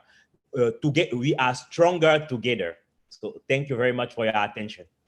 Wow, amazing. Thank you so much. Wow. So our next speaker is Shakira, but I'm not going to share my screen again. Ms. Shakira is the Trade Commissioner for the South African Consulate here in Chicago. And over the last couple of years, we've also been involved in some of our platforms at the Trade with Africa Business Summit. Ms. Morton has previously served as the South African mission in the United Arab Emirates, as well as managed Asia East and Middle East Export Promotion Desk at Trade and Investment South Africa, a division of the South African Department of Trade and Industry. She has worked in markets such as China, Japan, Hong Kong, South Korea, Taiwan, Gulf states, the Levant, and Turkey. I tell you, Ms. Shakira is amazing. Like I shared previously, the full profile of each of our speakers is available on the Trade with Africa Network. But with that, I'll just yield right now to Ms. Shakira. Please do move on with your presentation. Thank you. Thank you so much, Toyon, for this opportunity. Good day to everybody. I must apologize for my voice in advance. I'm a bit under the weather. It's becoming cold in Chicago. But I want to thank the esteemed panelists for such detailed and technical information and presentations that have been shared. It's very exciting to learn about all of the developments and the progress that have been made to date. And I must say that it makes me wish that I was already back in South Africa to harness the various opportunities that, of course, do not come without challenges, but definitely at the end of the day, there are opportunities for all of us to harness. Ms. Shakira, sorry yes. to interrupt you. I just wanted to ask if you would like to show us your face with your video or not. I must apologize. As I mentioned, that I am feeling a bit under the weather. So I usually have my mask on to show that we need to be safe in the USA, especially in the Midwest. Okay, thank you so much. Yes. Thank you. Excuse me. I want to start off by saying that, you know, South Africa, there were 3 points that I was asked to speak on, and I want to echo a lot of the sentiments that the former panel members have echoed. And I want to say that it's very important to note from a South African perspective that apart from Nigeria and Angola, which currently supply South Africa with oil, South Africa mainly trades with Namibia, Botswana, and Mozambique, which is part of the Southern African Development Community. And most of the goods traded between South Africa and other SADC members are already duty-free. Africa only accounts for a quarter of South African exports and only 12% of imports, of which oil is represented by half of this. So it's very important for us that we are part of the African Continental Free Trade Area, and we are very much looking forward to January next year, because this free trade area will allow for greater trade due to the elimination of tariff barriers. Also, local South African companies can seek to include businesses from other African countries into the value chains that already exists in South Africa, hence creating opportunities for all. And then it would enable other African countries to become part of those larger value chains. Our president, who is the chairman of the African Union, stated in July that the African Union is planning on improving industrial output through the establishment of a regional value chain with the aid of private sector stakeholders. We understand that government cannot be successful on its own. We need to collaborate with the private sector and have those stakeholders working together with us. According to President Ramaphosa, the African Free Trade Agreement, Continental Free Trade Agreement, is the best tool that can help the continent to speed up its regional economic integration and also to battle the effects of the pandemic. This will enable us to have one large competitive market with inclusive, sustainable development for all our people. As mentioned before, internal trade in Africa is just 17 or 15%. And if you compare to Europe, 70%, and Asia's 58%, we really need to change that urgently. What South Africa has been doing, even prior to discussions, is that in April 2016, the Department of Trade, Industry and Competition created an organization called Trade and Invest Africa. And this aims to coordinate and implement South Africa's economic strategy for Africa, which is premised on the development integration approach. So this initiative will focus on advancing the priorities for Africa set out in South Africa's Industrial Policy Action Plan and the National Export Strategy, as well as the opportunities uncovered through the continental trade negotiations. Trade and Investment Africa aims to create a closer relationship between South African government and the private sector to take advantage of export and investment opportunities on the continent. It is also mandated to contribute to increasing the levels of intra-African trade by facilitating not just South African exports of value-added goods and services, but also creating sourcing relationships for imports from other African markets.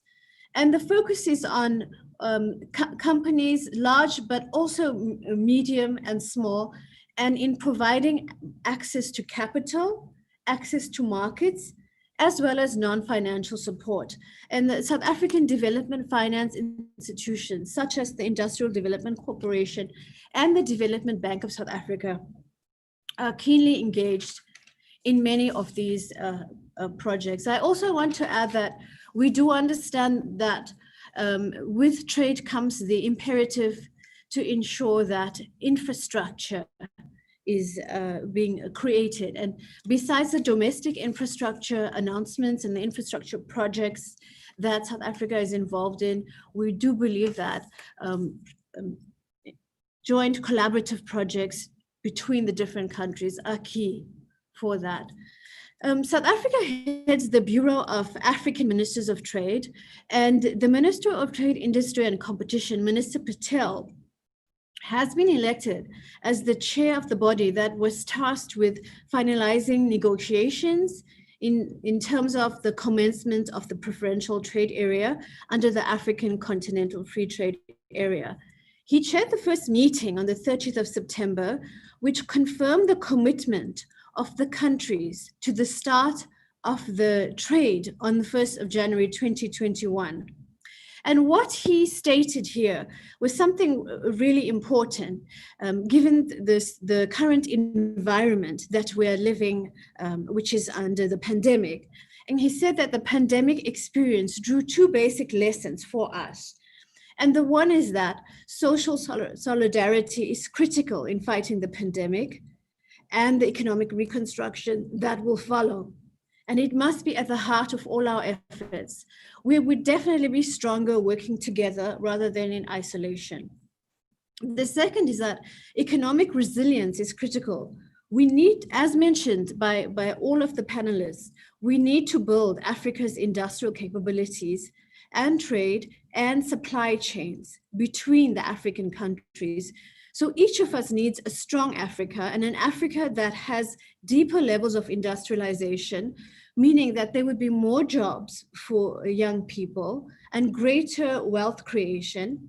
And definitely the African Continental Free Trade Agreement is the means, but effective implementation is key.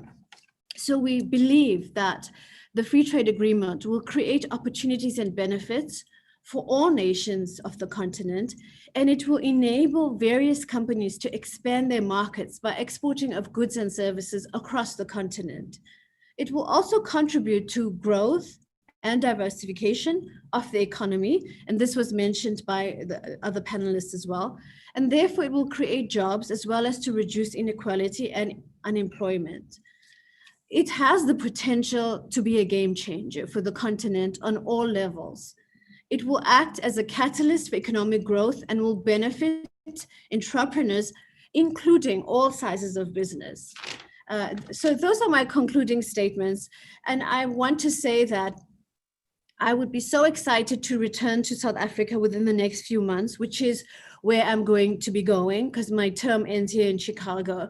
But I truly believe that as African countries, if we are to engage more with each other in terms of trade and investment, we would be able to stimulate so much of growth and job opportunities across the continent.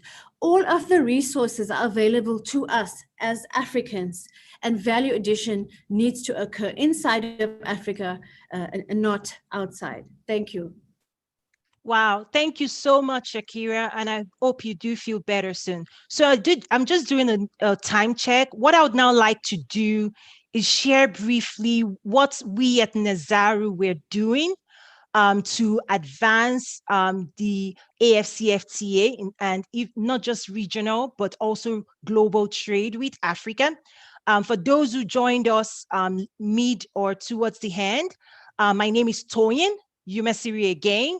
I'm the host and my company put this engagement together. But for those who may not know me, my background is in supply chain logistics, strategic development. And before we set out to establish Nazaru to support trade with Africa, I actually served working at the world's largest company, Walmart, helping with strategy. But one of the things I want to really talk about now is the number one skill gap that we've seen, which is the skill gap. So when you talk about strategic vision, you've heard our speakers talk about the vision, the why of the AfCFTA. You've heard our speakers talk about the technicalities. We've talked about South Africa and what they are doing to establish. But one of the biggest skill gap is what I would say, how do you personalize all of this? For everybody listening to me, the big question is now, what does that mean to you? What does that mean to your role? What does that mean to your responsibility? What does that mean to your business?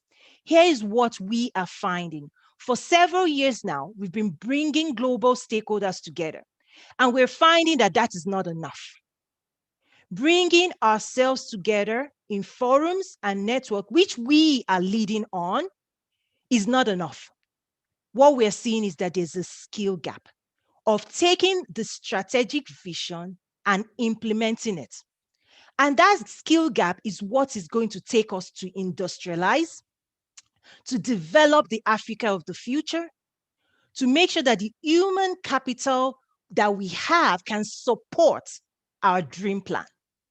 So, for example, when US said we want to put a man on the moon, that's the vision. But if it's not supported with financing, with humans, with resources, with capacity, then it's just a dream that goes nowhere. One of the things I also talk about is why I'm extremely passionate and taking a lead role in driving this conversation is because I have seen a somewhat failed policy. For example, AGOA, the African Growth and Opportunity Act, which opened the US market. I'm here right now in Chicago. AGOA opened the US market to Africa for 20 years. And we all know what has happened and what has not happened. We all know that eliminating tariff is one step. We also have non-tariff barriers, which is where the real work lies. Coming together, partnering, improving our skills, collaborating, these are the things that is going to only move us forward. Along that line, we at Nazaru, we've made a commitment over the next 1 year to train our policymakers and our business executives in terms of trade and investment facilitation. Coming this weekend in partnership with the African Union I'll be delivering a first line of training to our economic officers. If you haven't received that communication from the Trade Ministry of the African Union, please reach out to us. We'll be able to pass you a free access if you're a government official. But that's what we are doing. That's what's next, is that we are now armed with information. We're armed with resources to know this is a game changer for the continent of Africa. But my challenge to everybody listening is, what are you going to do? What role are you going to play in advancing the continent of Africa? Thank you so much. I'll now take a few questions on our trade platform, the Trade with Africa platform. We've already had some very fantastic questions. One of it was, and I'm going to throw this out to our honorable speakers, would be around the role of women. Jean, I think I'll pass this to you first, because given the seats and your front row seats to actualizing the AfCFTA, how are we factoring women, given the role they currently play in the informal sector, as we're trying to formalize trade within the continent? What tangible things is the African Union doing to engage women? Jean, if you're still on, would you be able to share with us? And I know there are ministries within African Union, and if you just want to refer us to the right people, we'll be happy to take note of that and pass it on as well. Jean, are you still on? Yes, I can hear you. Yes. Thank you, Toyin, and thank you to all the co-panelists for their brilliant interventions. With respect to the issue of gender, of course, like you said, we have a women and gender directorate, which handles gender issues within the continent in general. But speaking to the AfCFTA, gender was recognized as promotion of gender or women in trade was recognized in the provisions of the agreement, in particular the preamble. So it is very clear that we have women in perspective, as we talked about, making trade a transformative tool for Africa's development. Now, a couple of things that will be very useful for women. The first one relates to what is known as the AfCFTA simplified trading regime. Now, we all know that cross-border trade is very important on the continent. We know that informal trade is also very important. And we all also know that women actually constitute those who are the most involved in cross-border trade and informal trade on the continent. So by implementing the AfCFTA simplified trade regime, we should be able to, further facilitate trade by women, most of whom are involved in the either the informal sector or in cross-border trade across the continent. The other issue is when it comes to awareness. We are convening. We've been convening the AfCFTA Civil Society Forum with an emphasis on women, to make sure that they are aware of the opportunities and that they receive all the information that is needed to tap into the AfCFTA potential. So those are on top of my head, some of the critical issues. But like I said, the most important one, and we'll see how it hopefully, it will really work out well, is this AfCFTA simplified trade regime, which will be implemented and which will help really formalize or bring informal trade, which is dominated by women, and also cross-border trade into formal trade. I think these are, some of the quick answers that I can provide. but I'm sure my other colleagues can also step in. I don't want to dwell on, the expert who are recruited to work with us to mainstream women in trade, because that's, policy development. But, I just wanted to touch on those very practical things that been on the ground. Yeah, absolutely. And for me as well, there has been several conversations, but I'm going to pull them all to one as one question. We've heard people talk about industrialization, transportation in terms of movement of goods and people around the continent. We've talked about innovation. We've talked about all of that. But how I'm going to ask this question is, I feel like we all have a feeling and we know what has to happen. The question I have is, where's the money going to come from?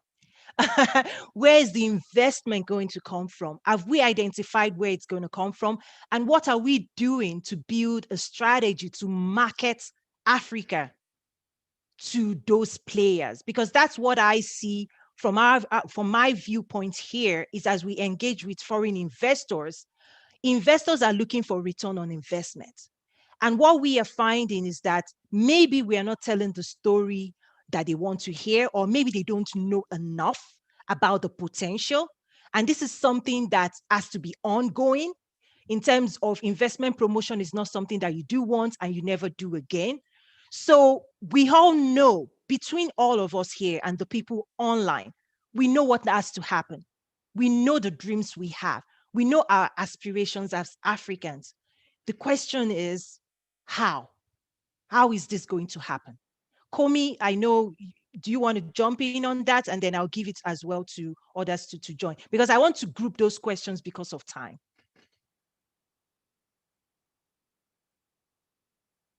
Go on.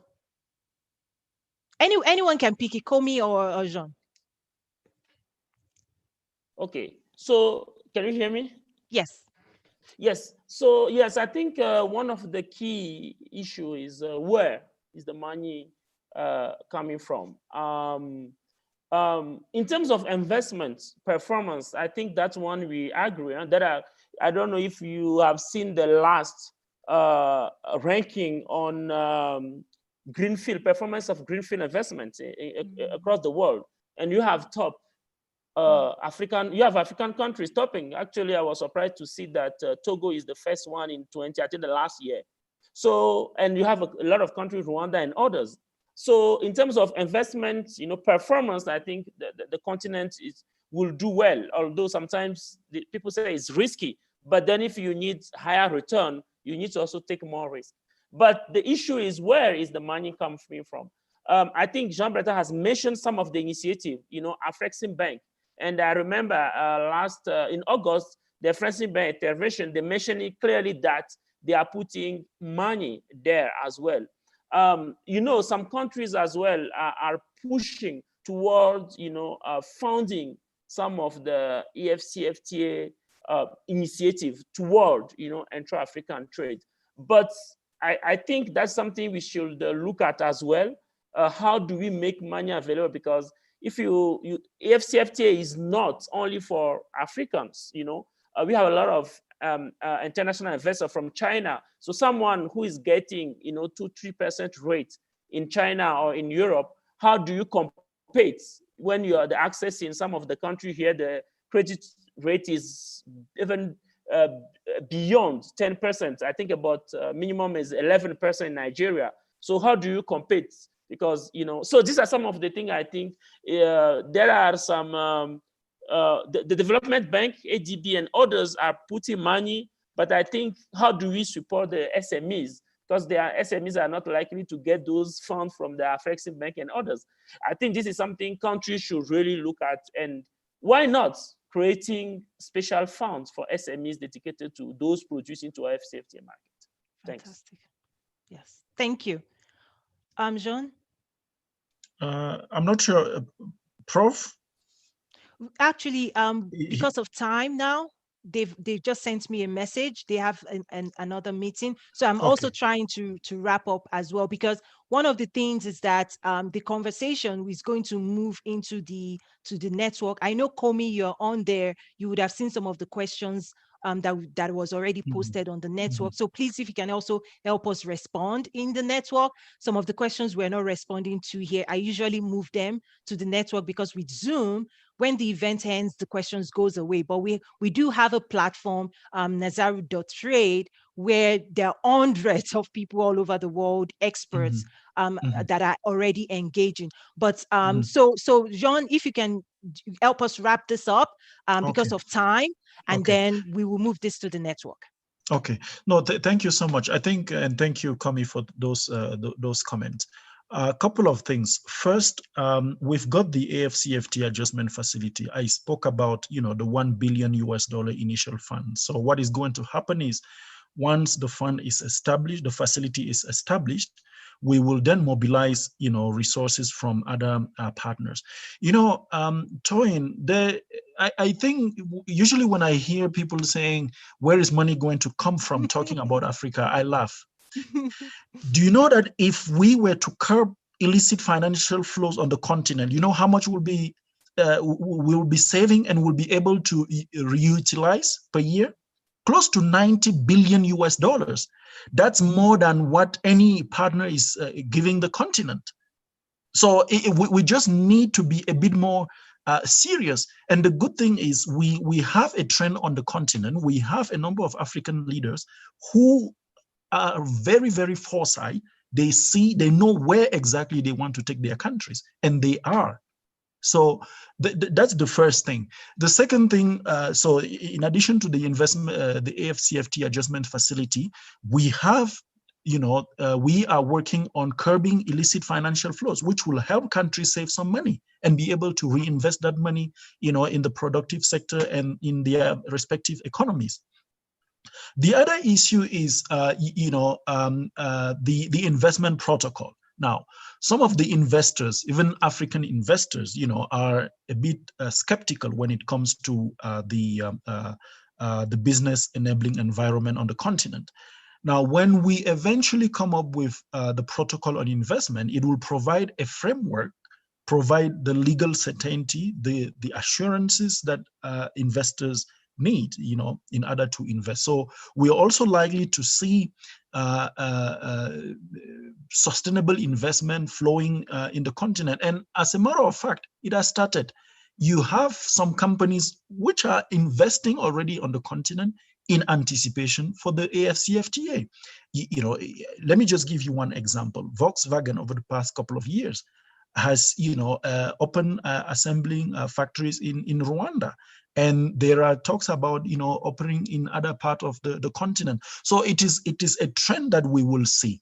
Like Komi said, this is the time real investors are actually already setting foot on the continent. Those who are very skeptical, they will continue to be skeptical. Don't forget, only 20% actually make things happen in life. You have a large number who are just out there.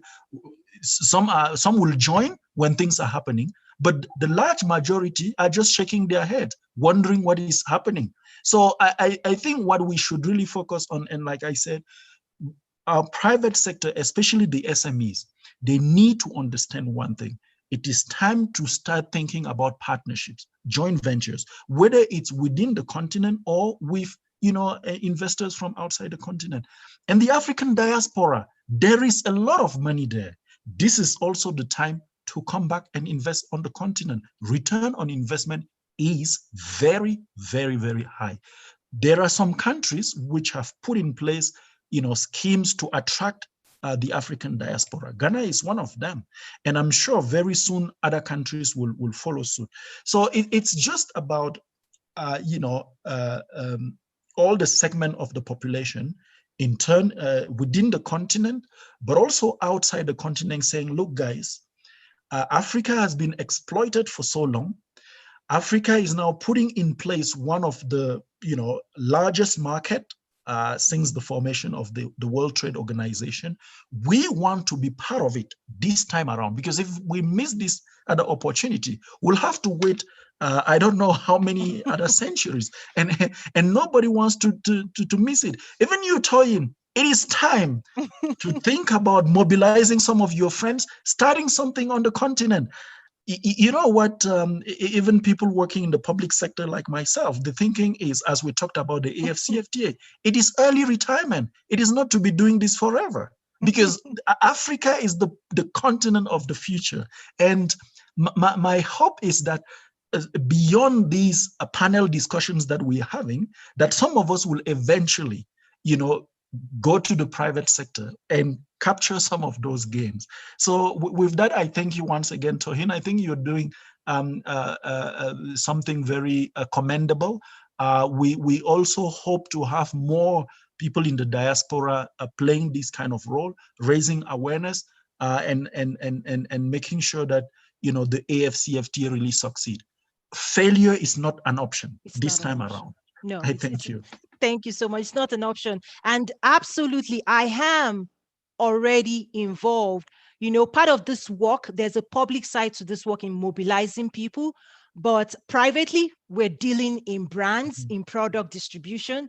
We're integrating African ethnic brands, and we're introducing skincare and all of that. So yes, I am, that's my background. If you remember last year when you came, the pouches were actually brought in using trade policies. So we're actively involved. I think one of my commitments is to bring as many people on that journey with myself and my company, leveraging the vehicle that my company provides, is that Toyin knows what Toyin needs to do, given my background working for the world's largest company, which is a $500 billion company, building strategy in that space. The reason I stepped away and moved into this space is to say, I think this is a space where that could use that background and that knowledge. And I tell you, there's no looking back. So I am committed to Africa. Nazaru is committed to also empowering and enabling all that are committed to Africa and that want to get involved. So do check us out. On that note, I want to say a big thank you. I also acknowledge our various embassies around the world that joined, our economic officers. Like I said, we have activities planned. And then coming in November, we're working with the government of Nigeria to launch the Nigeria Investment Conference. Nigeria is the largest economy on the continent. And as we usually hold the Trade with Africa Business Summit, what we are seeing is that the investors are saying, where do we land our interest? What country do we land our interest? So we've looked at the continent, but we are now looking at opportunity zones and opportunity areas. And I'm happy to be working with the Consulate of Nigeria out of New York come November 24. And then finally, this platform that we've just launched, the AfCFTA Roundtable, is going to be a quarterly engagement. The next one will be January 26th, Tuesday. So we're putting that date on our calendar. And at that time, we know that by January 1, there will be trading. So we will want to see how that has gone. So that's why this platform, we had to create it. It's just 4 times a year. Let's come together quickly. How is it going? What do we need to know? And how do we put that information together? And this content will be made, the presentations and this content and our speaker profile, we will move it on to the platform. So thank you again for everyone all over the world that joined us. Great thanks to our speakers from World Bank to United Nations Conference on Trade and Development, to the African Union, to Brookings Institution, to South African Consulate. I thank you. I'm humble that I was privileged to do this. God willing, I'll see you again on this same platform, January 26th. Have a great rest of your week. Bye. Thank you. Thanks. Thank you. Thanks, everyone. Thank you so much. Thank you very much.